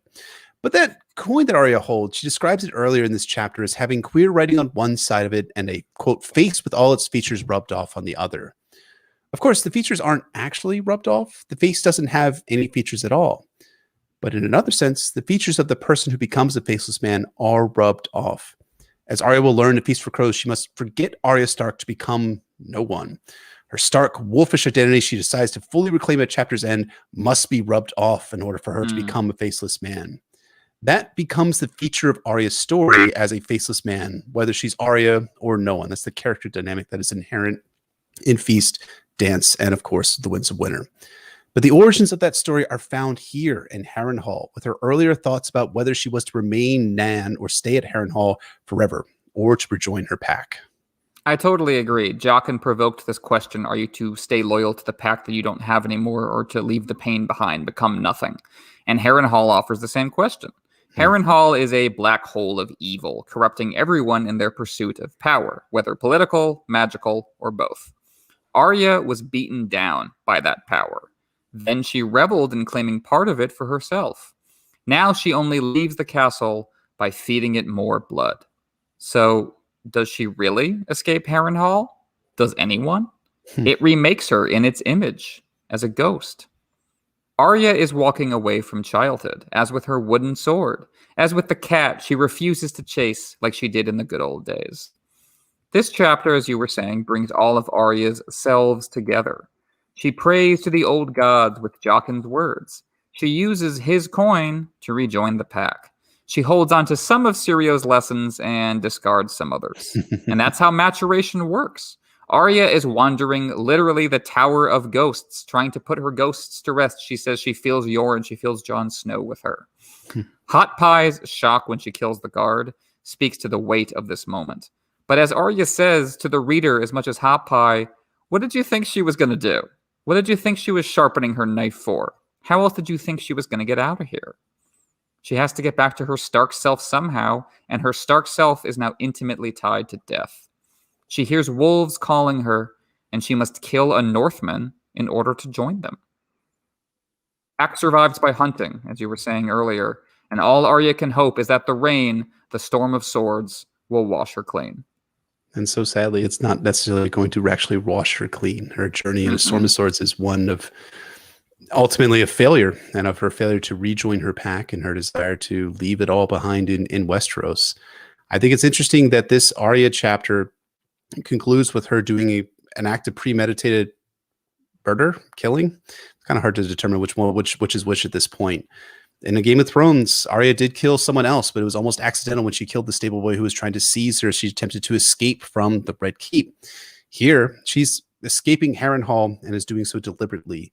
And I think that ramps up as we go forward to A Storm of Swords, where she has that amazing, horrific scene at the end of the crossroads, killing the tickler and shouting at him, how many? And that's just so wonderfully done, how George just elevates the stakes for Arya and also elevates the level of violence. And we get into A Feast for Crows, and she learns to kind of she learns to train her killer instinct that she's developed here at Harrenhal and in King's Landing in a way that makes her all the more dangerous and lethal as we go forward into the books. And then, of course, she's killing Wrath the Sweetling in her Mercy chapter in The Winds of Winter, and more deaths are going to be coming in Arya Stark's arc going forward, the route of Song of Ice and Fire. So I think that about wraps us up for our depth portion on A Clash of Kings Arya 10. To transition to foreshadowing and groundwork, given the context of season 8, this line from the chapter: if I had wings, I could fly back to Winterfell and see for myself. And if it was true, I'd just fly away, fly up past the moon and the shining stars and see all the things in old Nan's stories, dragons and sea monsters and the Titan of Braavos, and maybe I wouldn't ever fly back unless I wanted to.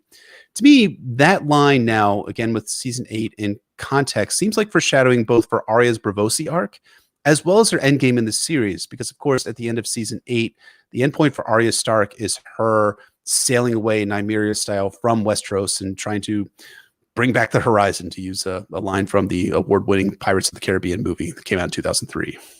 I think that is, as we've said before, probably where Arya's storyline is going to be heading in the books as well. And I agree. I like what you said there about it both being about Braavos and her endgame, because Braavos is the temptation to a very different kind of endgame, to be a faceless man, to abandon House Stark. So Arya is feeling tempted to run away from her family, run away from grief, run away from all of that to Braavos, and she will do that, but then she will come back only to leave again. And I think that is a perfect bittersweet ending, because that's how, again, getting old works. That's how maturation works. You leave home and you can come back, but it's not the same place it was.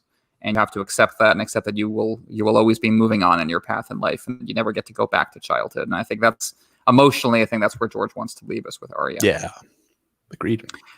Arya was lying in this chapter to Gendry about Vargo Hoat cutting off everyone's limbs. She was just saying it to get him moving, but she doesn't know how right she's going to turn out to be. A cook lets in Gregor as revenge for losing his foot, and then Gregor wipes everyone out. So Arya saved Gendry and Hot Pie after all. That's just the nature of Harrenhal. It keeps getting bloodier. And that's, as we were saying, there's so many ironies in this chapter. Arya doesn't even know what she's saving her friends from. And if I'm not mistaken, when we get to Jaime's chapter in A Feast for Crows, who returns to Harrenhal, the only people that are still alive are Paya and like a groom or someone like that. It's like just two people. Yeah, they left a couple people alive, but otherwise, yeah, if Gendry and Hot Pie had still been there, they would be dead meat.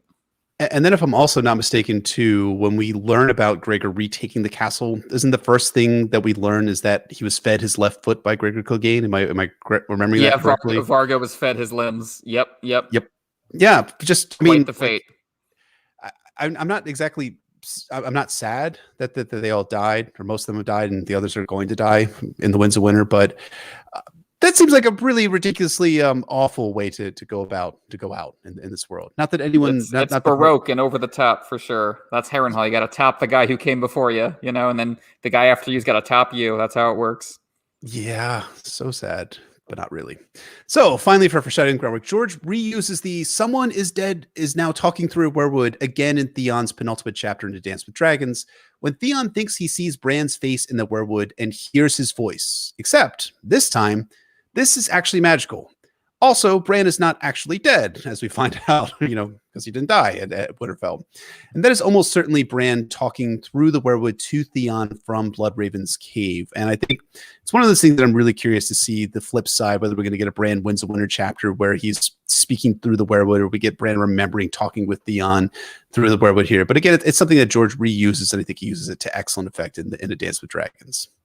Agreed. Oftentimes, the more kind of ambiguous versions of these tropes, you get like the real deal, so to speak, with Bran or Dany. Like they get the legit ones. It reminds me of Davos in his first chapter in Storm, where he has what seems to be a conversation with the mother, but is really probably just Davos dealing with grief and deprivation after the battle. I think for me, the giveaway here is that like Ned does not give Arya any new information.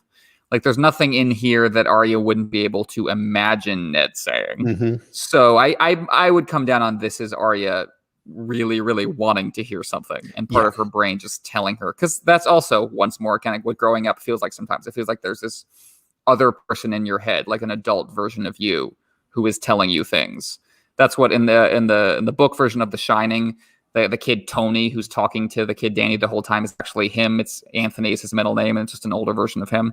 So I think there's something to that going on, and Bran kind of makes that literal because he can literally come back and talk to you. But I think also that's how life works to a certain extent. Agreed.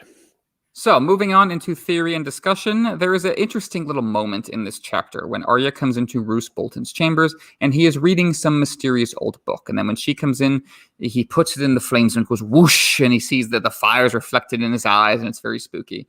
So I was always kind of curious, and I want to talk about what do we think might have been in that book Roose burned. So I'm sure there's some fascinating uncovered nugget of what George has said about this, right? Right, George has confirmed this is very important, right, Jeff?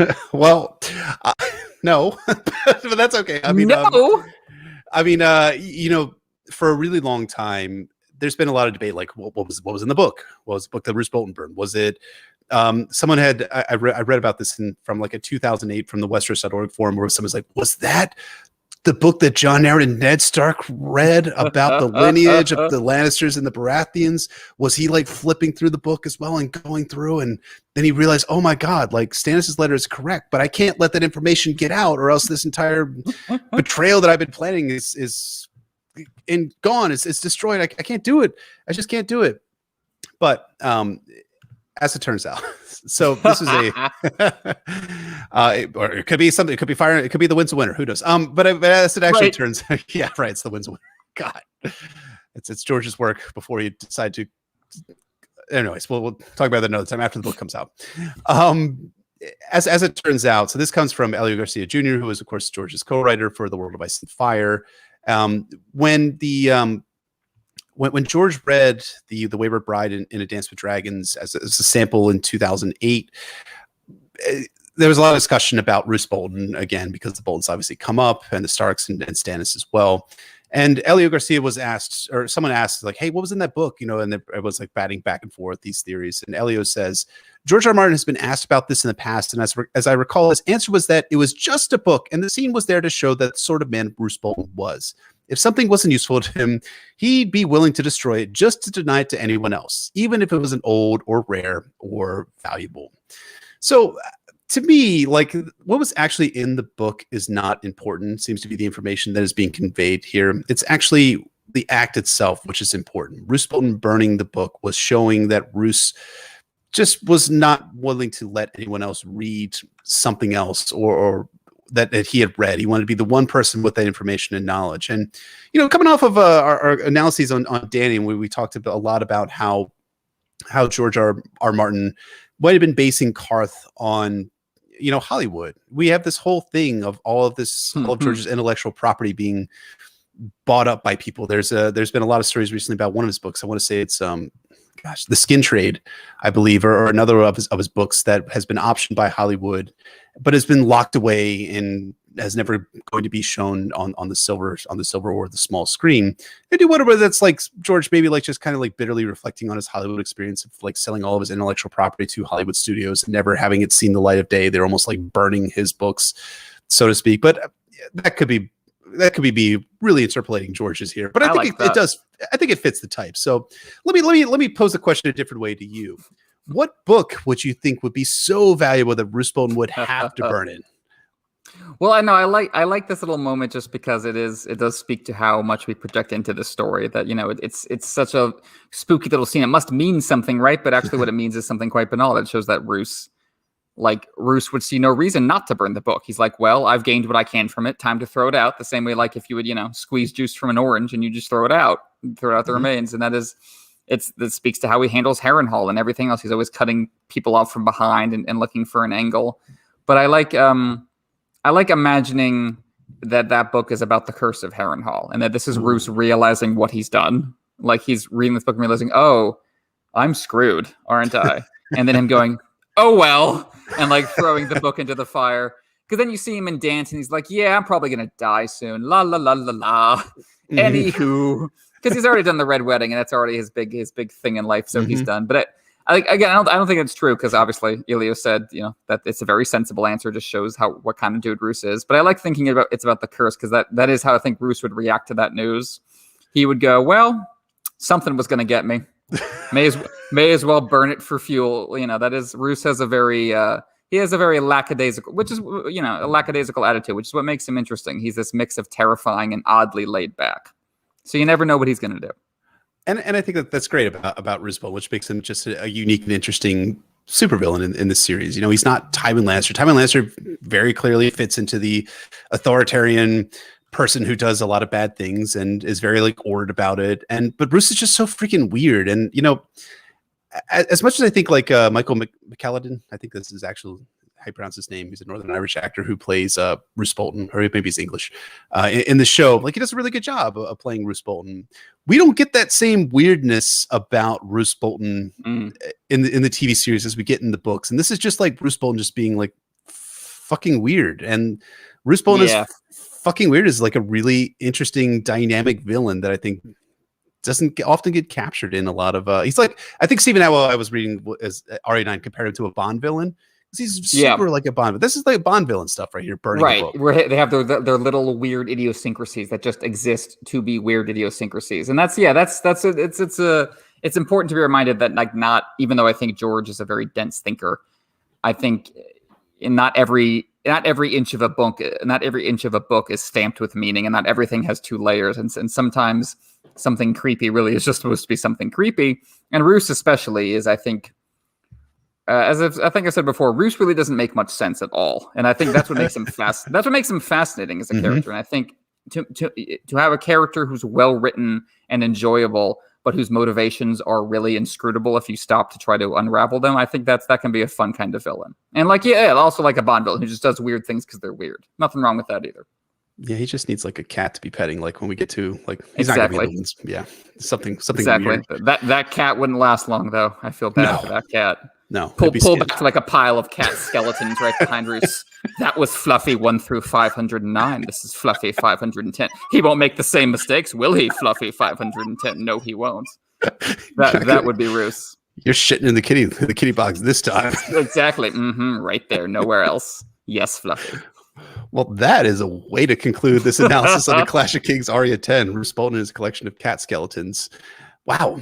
Yeah, we go places in the Notcast podcast. So I mean that's it for Arya Stark in A Clash of Kings. It's another point of view character down for A Clash of Kings. We just have a few more to go, and then we're done with this book. So as always, thank you so much for listening to us. And if you have the chance, please rate and review us on Apple Podcasts, Google Play, SoundCloud, Podbean, Spotify. And of course, if you are not subscribed to us on YouTube, hit that subscribe button if you're watching us on live stream. You can check out our Patreon at patreon.com/NotAcastASOIAF. You can follow us on Twitter at NotAcastASOIAF, or shoot us an email at NotAcastASOIAF@gmail.com. You can find me at PoorQuentin on Twitter or at PoorQuentin.com. And you can find me at Brendan Beefish on Twitter, Brendan Beefish on Reddit, and my website is warsandpoliticsspiceandfire.wordpress.com. We want to shout out and thank our high lords and ladies on Patreon. Red Ralu himself, who has renounced his allegiance to the Squishers. Lady of a Thousand Words. Septon Maribald, the Shoeless Sage. Sister Winter, Lady of the Wolfswood. Nessie the Elusive, Warden of the Neck, Defender of the North, and Keeper of Secrets. Sir Thomas the Raven Knight, Lord of Blackwood. Sir Way, of course. Matt, Warden of the Sanguine Shore. Lord Sam K. Wisdom Benjicott, Alchemist of Sits and Quanta, Mage of the Arts of Bull and de Morgan.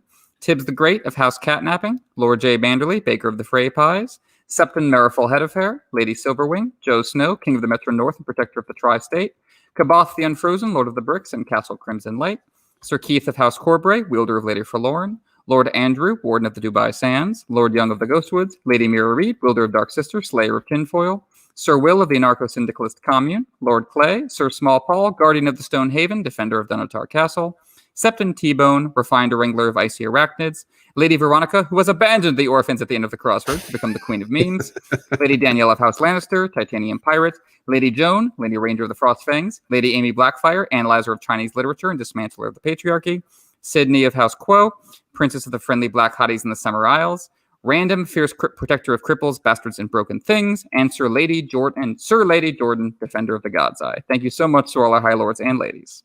Absolutely. Thank you, folks, so very, very much for your support.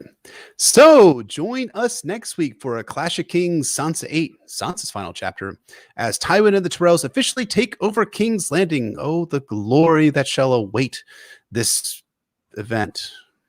A very smooth transition. Yeah. A horse takes a shit in front of the throne. But other than that, very smooth transition. Bunch of guys get murdered too, if I'm not mistaken. That also happens. Yeah, in the back, towards the back. Afterwards.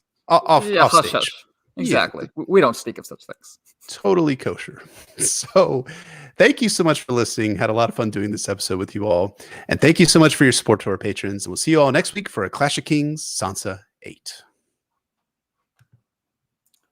Well done, sir. You rock and roll. Well. You're rocking it. Sorry, we if you don't know, if like for our when we're doing these episodes off camera, it's always like when we get to the end of everything, it's like you did such a great job. No, you did such a great job. You did an awesome job, Emmett. Yeah. So we gotta bring the real life to the people who are watching us. So like the people are saying that the podcast dynamic is the two characters from The Nice Guys who we stole our little names from today, which is true. But those like every classic duo is much more antagonistic than we are. We need to fight more to be a proper movie duo, I think. Well, I think we just got to get to A Dance of Dragons. We got to get into whether Marine is the American Civil War or whether it's Baghdad, circa 2005. Yeah, well, that's what we're going to come down to. Both. Right? Exactly. That is, it's fun. I think not to get too whimsical here, but I think whimsical. Yeah, right. Well, is that the right word? Probably not. We'll find out in a moment. Are you going to offer me like a large lollipop? Because if so, I don't. My children have lollipops. You want me to steal one from my children? I'm going to steal your kids' lollipops. Damn right. No, what were you going to say? What thing were you going to say? I was going to say I really appreciate even when we're disagreeing, we have the ability to disagree agreeably. There's something to be said. I mean, not in every circumstance, because I think you're supposed to call fucking assholes, but at the same time, it's good when you're talking about something like A Song of Ice and Fire to disagree agreeably and come away from it thinking that you're smarter, having heard your perspective. It's obviously when we disagree. Yeah, exactly. Yes, I mean, it's that's the delight and the fun of it, and there's no reason to feel any other way about it. Yeah, it's easy to get heated. It's easy to get heated online, but once you're talking to a person relatively face to face, it's relatively right. Well, I mean, your face is right there and right in front of me, right there. You see right there. Yeah. Looking great, by the way. Oh, shucks. I'm all shaggy. I need a haircut. Now that the pandemic is slightly eased, I can no longer force Chloe to cut my hair. I know this is a loss to the culture. I have to go back. You got to get a real haircut now? I got to get a real haircut. I know. What a deprivation. What a terrible shame. What a concept. Yeah. Yeah. All right, I'll take a few questions here. I'm feeling works for me, punchy tonight. Max L asks, loved your guys' recap of the prologue. Thank you. I often think of Weathertop from Lord of the Rings as an influence on George Ford. Any thoughts on the others and the Ring Wraiths? That's a good call. I think the Fist of the First Men is super Weathertop, obviously, when you get to A Storm of Swords, and it's because it's got the same hill pattern, and they're surrounded by the enemy. The others in the Ring Wraiths, that's interesting. They're kind of superhuman. They have powers, but they're kind of empty. What do you think about that? I think it's pretty spot on. I mean, they're shells of themselves. They still can do things. Sure. They have some sort of language similar to. I mean, they do those whisper things in the movies.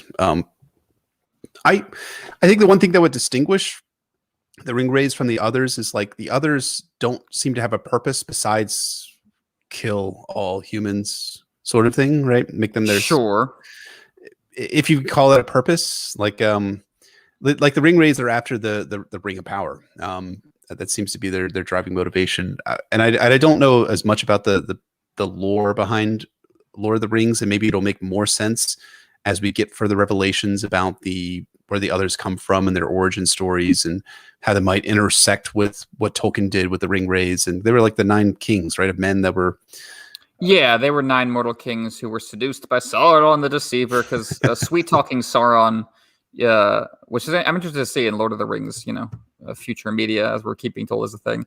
Sauron's sweet-talking man used to be his whole jam, so he preyed on the weakness and arrogance of mankind and gave them 9 rings, and they fell under their spell and became his servants.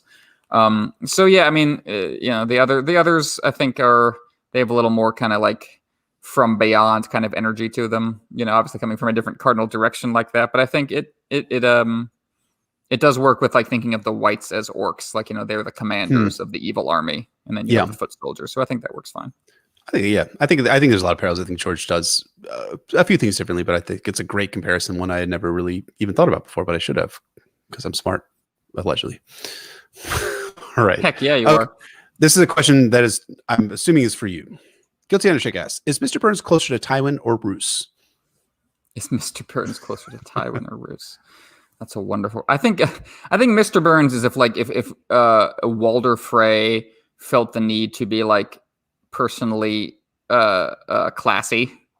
That's more who Mr. Burns would be. Like Tywin and Roose are both more martial than Mr. Burns. And Mr. Burns, like, the whole joke is that he's ancient. So I think more Walder Frey is who he would be. Although he's got like the weird qualities of Roose, because sometimes Mr. Burns just says random old people words and no one knows what the hell he's talking about. That sounds like a great answer to me. MZYR, I don't want to mispronounce the name. MZYRAJ asks, would you rather read or burn a tome of erotica written by a fat Walder Frey? We'll get into this in A Dance with Dragons. I love the Roose Walda thing and how she seems to genuinely love him, and he also seems to love her and is very weirded out by that and doesn't know what to do. I think that's great that this like weird Dracula man likes getting his rocks off with his lady. It's like I didn't expect this. That's awesome. So I would hella read that erotic tome that Fat Walder wrote and hear all about Roose Bolton's weird predilections. I think that would be fascinating. Like from a intellectually fascinating, or from a yeah, like, I mean, like, what am I going to read? Like the Ned Catelyn sex scene is very sweet, but no one wants to read an erotic tome about Ned and Catelyn because it's like, for the 40th time, I delicately spread her thighs. Whereas Roose and Walda, you don't know what's going to be on that page. So I am there. I am 100% there. Catelyn and Ned, it's like the nibbled kisses through the snow, and Walda's like blowing some leeches' backs out. I'm on board. Do you think they play it like role plays like the Starks? Like, oh God, that would be amazing. I hope so. Walda just goes, I'm Catelyn, I sacrifice so much, and everyone wants to be like me. And Roose Bolton goes like, I am Ned, and I just think everyone is just so honorable in all the land. And they just make fun of him all night. I hope that's what they're up to. Yes. I'm down for that. So yes, the answer is yes. I would. That's my answer. Oh man. That reminds me of when Clint was talking about the Stannis besiege. Yeah. Oh, right. That from back yeah. today? Also yeah. that. That's good. Weird, fussy men discovering their sexuality is always inherently funny. That's always just going to be one of the most reliably funny things on the planet. Always. That's why it's like every like British comedy boils down to a man discovers the possibility of sex. Because they're like, oh, most untoward. So it's always great. Oh man. Anyway, Micah Cleary asks, who is most likely to wear a sleeveless jerkin? Sleeveless jerkin. Robert, right? Yeah. Oh, oh God! I can unfortunately, it would be straining. I mean, he'd wear it way too long, like after it had no longer, like the pregnancy clothes. The dry cleaner ruined it. Yeah, the dry cleaner ruined it. Robert, yeah, he would still be wearing his Robert's Rebellion era, like sleeveless jerkin too. Like, so he'd be like the guy with like the lettered, from like high school and stuff like that. Yeah. And he doesn't wear anything underneath it. And ugh, that would be gross. All right. Well, I'm going to just keep going here. Guilt to your chest. What would Stannis and Melisandre's first time have been like? Let's hear it, Evan. I want to know at what point he realized it was happening, because it was after she realized it was happening. I can tell you that much. I want to know the moment in his brain when his forehead went. Well, okay, he's not looking. He's looking down at this point, like he's looking for cameras, or it's like Robert's not dead and is pranking him, because that thought passed through his head the first time. It's like, right. Robert was not dead, arranged this entire thing to prank me. He's hiding outside with the Lannisters. They're all laughing their asses off. And then there's poor Melisandre.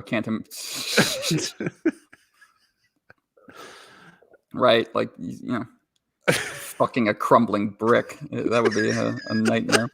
I think she had to be very patient, is what I'm saying. Really, really, really patient. Ooh. Ooh. Varicose veins and the eyebrow is throbbing. And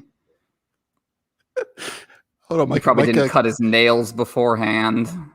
Micah clearly has a really good point to bring up. Good. You got to read this one. What am I? Can you see it on the screen?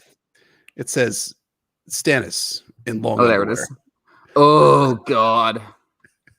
And when they fuck, he like hitches the long underwear down only halfway, so it's like dangling around his knees and his ankles while they're doing. Do you think he like shirt on or shirt off for Stannis? Well, I mean, it's like armor on or armor off. Can I say how much I love the scene in the show when Stannis bangs Melisandre on the Westeros table? That rules. Everyone's like, that's not how. And I was like, that is absolutely how they had sex the first time. Have you met this man? He 100% fucked Westeros. All right. That is absolutely what they did. Here we go. The long underwear is hurting me quite a bit. That was... I got one more that's going to hurt you even more. Oh, good. What do we got? Frank B. Discuss Stannis' O-face. Come on. Let's see it. Hold on. I'm going to take the comment off. So you can see your face. So if like you see a pic like a glacier and like a little bit falls off the glacier. Can you picture that? Like a little bit of melt like falls off ploosh into the sea. It's like that. That's Stannis' O-face. Like a single eyelash drifts. I need to visualize this. I need to visualize this from your face. All right. Well, let me just. Okay. All right. So I'm Melisandre.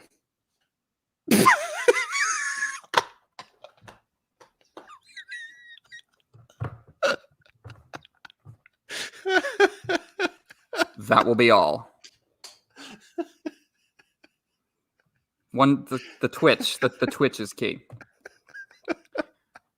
Whereas with Renly, there's like flowers and there's a singer he's got in the background waiting, and they got like lasers underneath.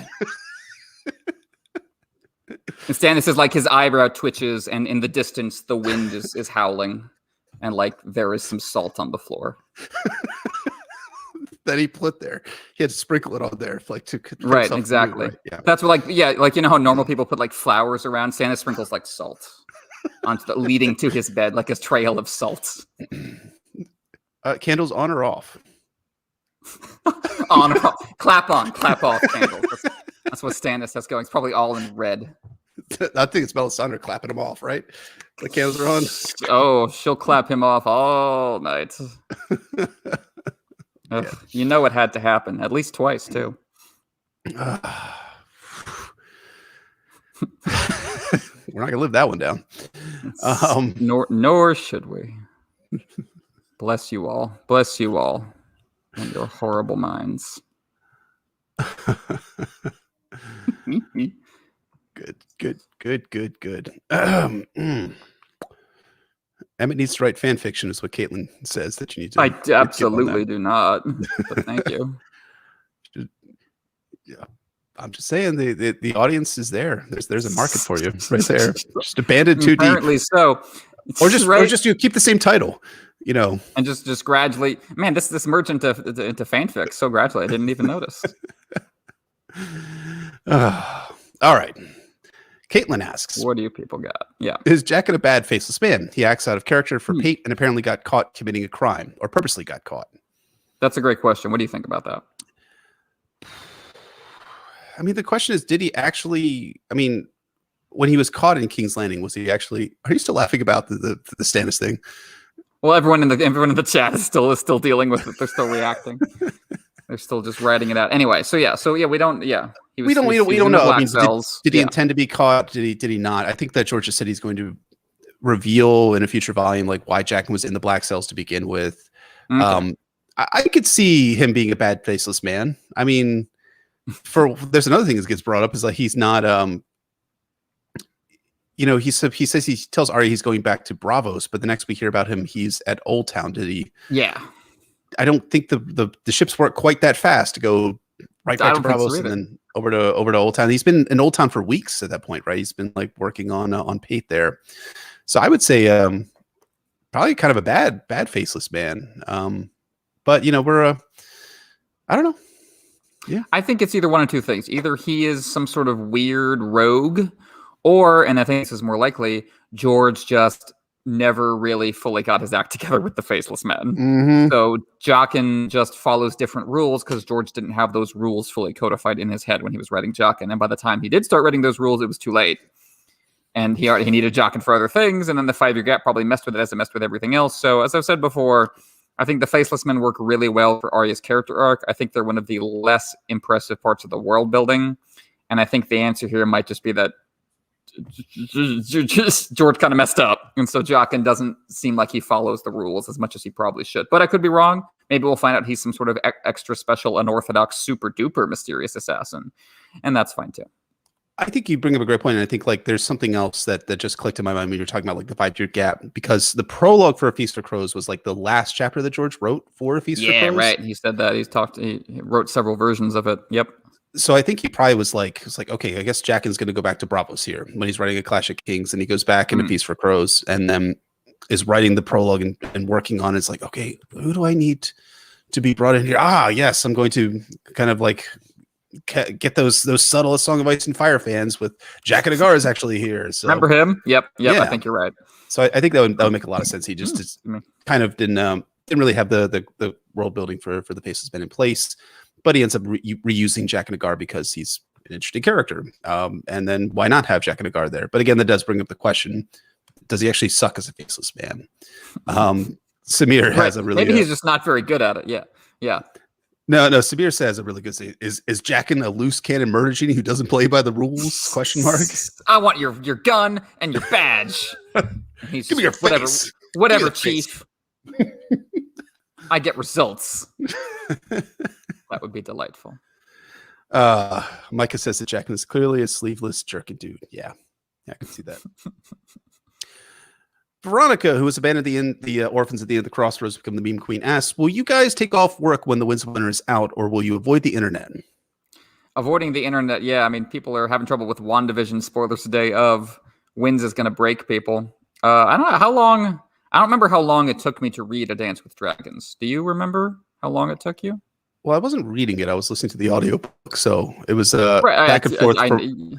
So my work schedule worked like this back then. I worked 4 days a week, 6:30 to 5. I had about an hour commute either way, so I had 2 hours. And A Dance with Dragons is about 53 hours. So I read the book in approximately 26 days. Okay. 26 days divided by I don't know. I can't do the math, but it basically took me Carry the about one. Yeah. 2 to 3 months in order to read A Dance with Dragons the first time when it came out. Of course, it was like in 2012, and I wasn't on any internet forums about A Song of Ice and Fire. These Right. A lot less pressure. Different days. I mean, my entire exposure to the Song of Ice and Fire fandom in 2012 was reading the IGN reviews. Remember IGN, that website back in the day, like for Game of Thrones? God, remember that? Yeah. Wild. That was me, but yeah. Yeah, I think, I don't, because I want to enjoy the reading process of it, but I don't want to get spoiled on stuff, so I might be sparse on the social media for a couple days, but I'm confident in my ability to finish ahead of everyone. But I don't know. That's going to be a wild standard changer for everyone. I think no one knows what they're going to do with that. We're going to have to make up new rules because the fandom and just the internet was in a different place when Dance came out. I mean, we did say, and I think this will continue as going forward. When the Wins winner is announced, we will just immediately that night. We're live streaming that night. We'll do more Stannis Melisandre play, and we'll also do more stuff. Exactly. Emmett will release his Fat Walda novella. Naturally, and holding it close to my chest, so to speak. But yeah, I think we're all gonna try to read it quickly. I'm sure. I'm not gonna say if I get ahead of Chloe, I'll have to spoil her for stuff. I remember when Fire and Blood Volume 1 came out, there's a little story about us because we were together that night. Mm-hmm. So we had our copies. We were sitting there in the stands, and we were flipping through quickly to read stuff. And then, I remember the next morning, I think I was the first one awake because I was sleeping on the floor for reasons. And I was reading it through, and think it was I was Chloe joined at some point. And it was a couple of us reading out in the the family room for a little while there in the little Airbnb that we I was snoring. It's true. You snore? I should know this. No, I'm not the one who. I said I'm not the one who snores, which I hope Chloe is not watching when I said that because I know what that implies. No one has ever told me I snore, but how would I know? True. I definitely snore. It's like a wildebeest at night. I barely breathe at all. Let alone snore. That's more the trouble. Mm-hmm. Oh man, I'm having so much fun. Heck yeah. Nick Hill asked, what's the subreddit, the Song of Ice and Fire subreddit, going to do when the Wins winner comes out? We have kind of a plan. I think what's the plan? I don't know. I have to look back at it. He can't tell us. He's got to go through a bunch of sealed envelopes, and the gate's got to come down behind him. It's 2 keys. This plan is hidden. Just a little inside baseball. I think we've had a plan since 2014. Somewhere there. It's when the military, when the United States military maybe sometimes once in a while decides to invade a country, we just pull out. We have a plan. Here we go. Right. This is the plan we're going to blow the dust off. Exactly. Right. Grenada, 1980. Right. Exactly. I bring that because I'm rereading a book about the Iraq War, and we had a plan in place, and then we modified the plan. All sorts of different stuff. So many binders. Yeah, exactly. So yeah, so this, it's gonna Wins would shake everything up though. It would. I'm curious whether we're going to get an advanced copy to read it. We'll see. Oh, that would be wild. I remember my mom got me. My mother's a university librarian, and she got me an advanced copy of the first 3 Harry Potters, and then after that, those were in the vault. She'd have to murder somebody to get at them. Yep. I know some people got the World of Ice and Fire early and stuff like that. So we'll see what happens with the Wins winner here. Hopefully next week or the week after. Caitlin asks, if Oberyn had come to Meereen instead of Quentin, how would things have changed? I think this is a fantastic question. Yeah. What do you think? So I actually think that might have been the original plan, right? To send Oberyn Martell to Meereen, not to endanger Quentin Martell. Quentin Martell was at any point, in Quentin, you're the Quentin guy, so I'll toss the question over to you. At any point in his, you are the poor Quentin guy. At any point in Quentin's background, do you get the sense that Dorne had these long built up? I mean, he obviously had the plan that built up to marry Quentin. No, he didn't. Not until Viserys died, right? So many backs and forths. Originally, right. I think the plan was with Quentin was just to use him as glue with the Ironwoods. We're going to bridge this gap between the Martells and the Ironwoods. These families have never gotten along. Let's settle it. And I think Yeah, I mean, Quentin was clearly the backup for. Quentin clearly kind of entered the fray, I think, once Viserys died. Yep. I'm not sure. I'm curious if it was ever the plan to marry Oberyn to anybody, because he's a swinging bachelor. I do wonder about that, but the danger is Oberyn is a swinging bachelor. Right. If you marry him to a Targaryen, he starts messing around on that Targaryen. Oh, that's that could be issues. Oberyn and Quentin might be, one might be too spicy, one might be too mild. I'm not sure. Yeah, and I think like Dorne would probably be like, no, maybe not Oberyn, but send Oberyn to convince Dany to marry Quentin Martell. Like, since he's already been in Essos, he's lived in Essos as a sellsword. That's he's the familiar thing. with the place. I mean, yeah, Oberyn would be great for the mission itself, for sure. Right. And he is Dany's type. If you look at Dario, I bet Dany would like Oberyn, but it would be a thorny situation. I think it could potentially work a lot better than just Quentin, but I don't think it would be a slam dunk necessarily. I think you're right, and there's lots of dangers with sending Oberyn Martell to Daenerys. I mean, what if he's sent there to Daenerys to convince her to marry Quentin, and then he ends up banging her? I mean, can he keep it in his pants long enough? I kind of think that would be the most likely scenario, right? Unfortunately. Yep. Yeah. So, but Dorne, I think a lot of people talk about Dorne as a really bad planner, and I think there is a degree of truth to that. But I think also too, like, Dorne is constantly, similar to Varys and Illyrio, is constantly like changing his plan, right? First, the pact was to marry Arya to Viserys. Then it was to marry Quentin to Daenerys. And so he's kind of like operating on the fly here. So he doesn't prepare Quentin for this mission really all that well. And he does, and he tries to send him in secret to Essos, and it just doesn't end up working out for many, many reasons. But yeah, I think like Dorne is kind of like reconfiguring his plan many times, seemingly. Oberyn was not intended to die at King's Landing. Quentin was not intended to go to Marine. He was not originally intended to be the consort to royalty. So, yep, yeah, God, shake things up. That's how it works. And yeah, I think for me with Duran, I don't think he's clearly a very intelligent dude who is thinking on many levels. I think the problem is that he has two goals which don't work together. He wants to get his revenge and also not let any innocents get hurt, and that's just not going to work, dude. It's not going to work because the Lannisters have kids. So you gotta make the call of one of those things matters to you. And I think that's really sympathetic. And I think that George's trying to get at like that tension of, if you want to get it back, if you want back what's done to your family, that's going to involve blood, as everyone else keeps telling Duran, and he doesn't quite want to accept that. And I think that's what leads him to make mistakes. So I think we'll have plenty to say when we get to those to that material in question. But I think I think Duran's a really interesting character, regardless of what you think about him. Agreed. Giltern brings up something interesting. He says Quentin would have been perfect for going to King's Landing and making nice with the Lannisters and the Tyrells without attracting much attention. That's a great point to bring up. Like, if only Quentin and Oberyn were switched, they would have been just fine with each other's missions. I think that's interesting. I think it also like speaks to like why Oberyn was sent in the first place. Like, what was Dorne Martell hoping to achieve there? And I think this is true. Well, this is a place where I think, similar to the Faceless Men, where like George is like working backwards to like try and give like a reason for Oberyn going, as opposed to.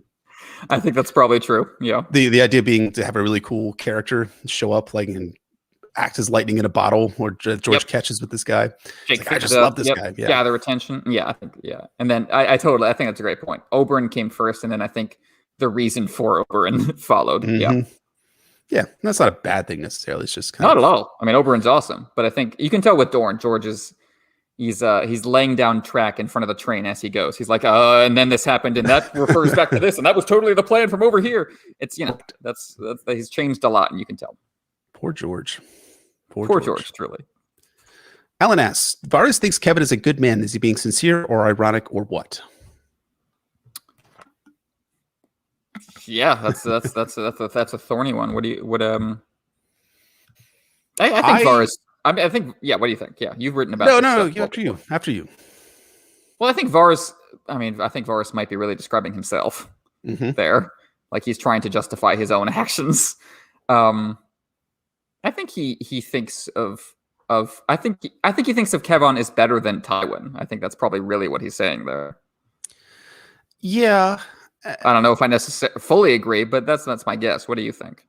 I think, Given your yeah, rating on the subject. I think you make a great point that Varys is talking about himself, a good man in service to a bad cause. Like he might not be intentionally meaning that, but I think like there's a great dramatic irony of that being in play. I think here's the thing about Varys when he talks about Kevin Lannister being a good man in service to a bad cause.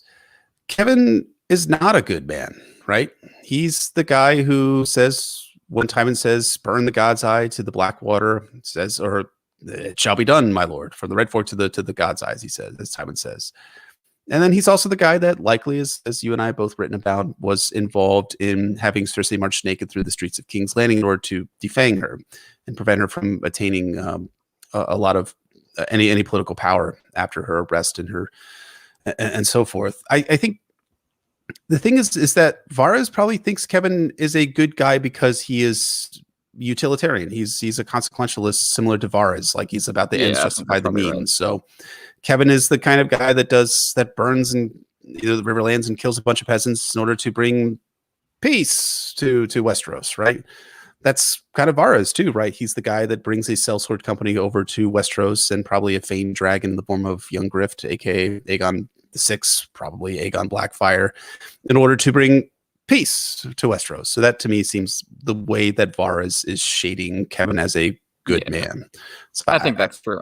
Aaron also says in the chat that what he really might mean is that Kevin is a competent man, and I think that might true.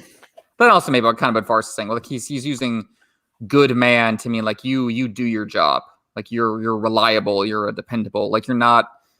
Varys is saying like I'm not killing you because you're a rabid dog. I'm not killing you because you're like a monster like Gregor. Like I got to worry about you in the room. That's like maybe that's what Varys is saying. That's not what we're doing here, buddy. I'm killing you because of the big picture. But yeah, it is. Varys he cuts off kids' tongues, so he's got his own thoughts about what's worth it for the big picture. You're right.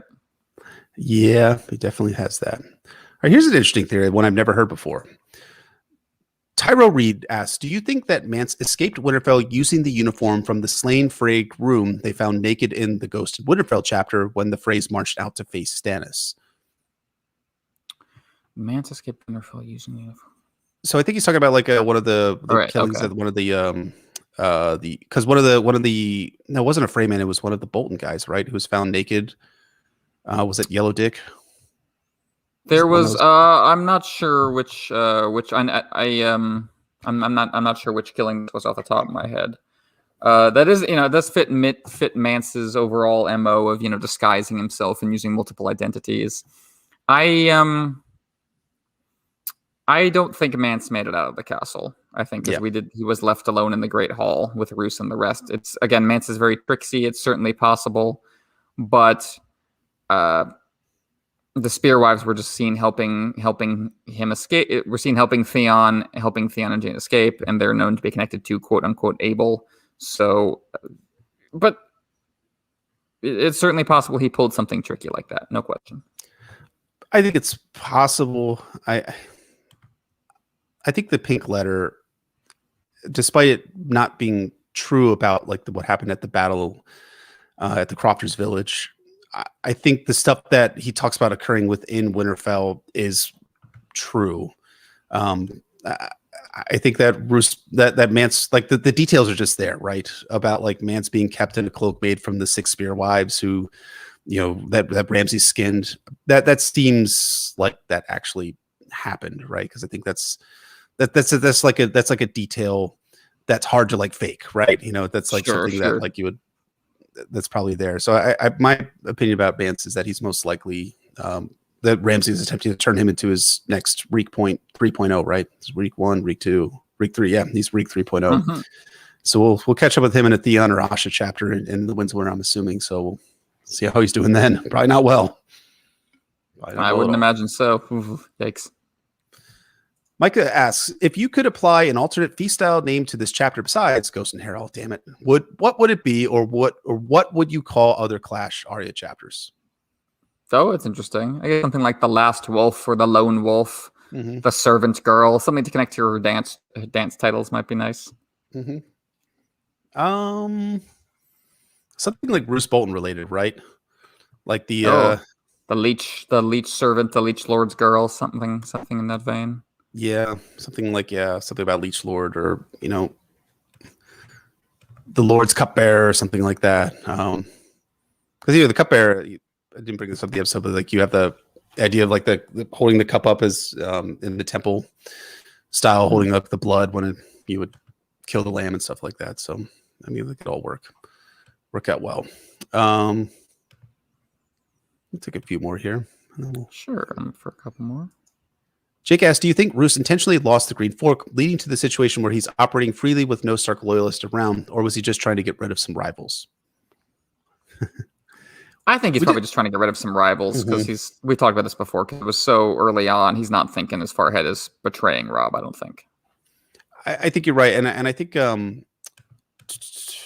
like George has talked about this, like he said, like Roose was kind of like playing both sides, like trying to work to his advantage ultimately. So did he intentionally throw the Green Fork?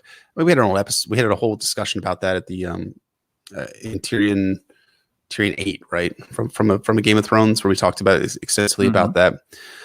When you look at the soldiers that are in the Northman side, like you don't see Bolton guys. You see a lot of the guys that have castles right around like the Dreadfort, though. So it seems like the Roose Bolton was trying to get them killed and try to knock off some rivals. And then we had the same situation happening again at the Ruby Ford, where it's not just the rivals that he's attempting to kill off. Now he's firmly within Tywin Lannister's orbit and is trying to kill off pro-Stark loyalists there. Although, interestingly, and I was reading about this again, is that he leaves 600 dudes at the Ruby Ford itself, led by Sir Kyle Condon. Yes, that famous guy gets one mention in all of A Song of Ice and Fire as the guy who's leading the army that's left, that Roose Bolton leaves behind. They're unaccounted for, so they could show up in the Winds of Winter. So we'll see what happens.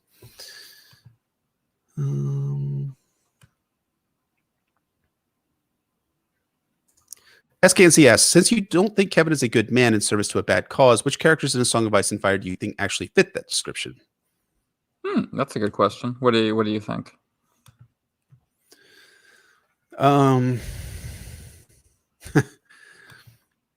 mean, is Jon Snow a good character, a good man in service to a bad cause? The Night's Watch of trying to fend off the wildlings at the wall.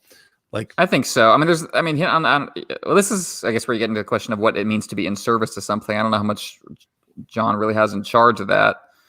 I guess I might say L.C. Mormont fits that definition pretty well. I would describe him as a good man, as a good individual who cares about people, but I think his overall worldview is pretty creaky. Yeah, I mean, I think of other ones. Yeah, I mean, I can think of bad men in service to good causes. I can think of that. Those like Hoster Tully. There we go. There's one guy. Sure.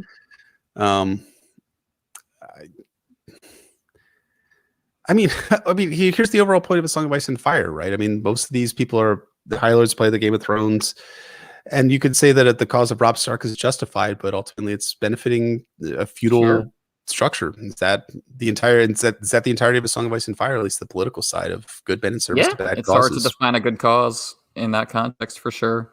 Yeah. You could say Davos, you could say Ned. I think they have they come into they start to question their causes after a while.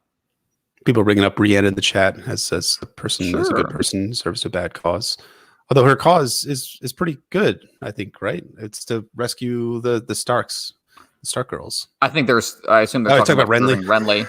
Oh, okay, that's fair. Yeah, total shitbag. But even that, though, Renly, Brienne doesn't. She just doesn't, I think, see it the same way. Yeah. All right. I'll take maybe 2 more questions, then we'll probably call it night. It's about 11:30 here on Eastern time here. Caitlin asks, who would you have given command of Northern and Frey forces to instead of Roose Bolton? So this is a conversation that comes up before. Caitlin's 8th chapter in A Game of Thrones. We did talk about that extensively then. I think what would we say? Like Robert Glover might make a good choice. Robert Glover would be a good one. I think the problem with Robert is like he's not a lord. It's his brother Galbert who's the actual lord. So he might not have commanded the phrase the way that in the Northern forces. I mean, the discussion there was like between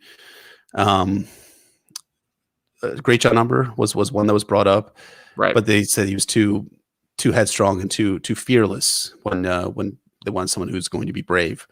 Um, yeah, I think Roby Glover's a good call. Helen Tallheart again, but he's still a knight. He's not a lord. I mean, can Rob spare one of his lords bannermen that he takes with him into the Riverlands?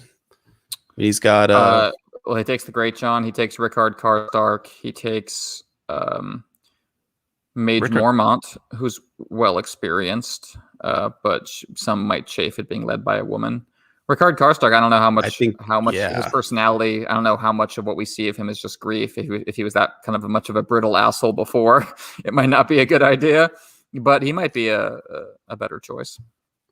I think that would have spared Rob a lot of grief, because it's possible that Rickard Karstark's sons wouldn't have died at the Battle of the Green Fork, and that's the want of a nail. Absolutely. Right. Yep. Oh man. So that's I think there's plenty of candidates out there that could do a better job than Roose Bolton does.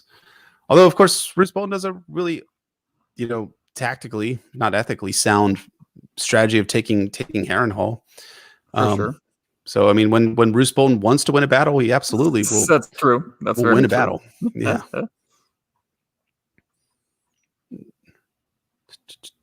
All right. Our last question of the night goes to. Got one from. Go ahead. You see one? We got one from Michael on that just came up on our Shakespeare. What's our favorite Shakespeare play? Oh. Do you have if you don't have a good one for that, we could do something else. No, take it away. Yeah, what is your favorite Shakespeare play? I would probably go with King Lear. I think the older I get, I think the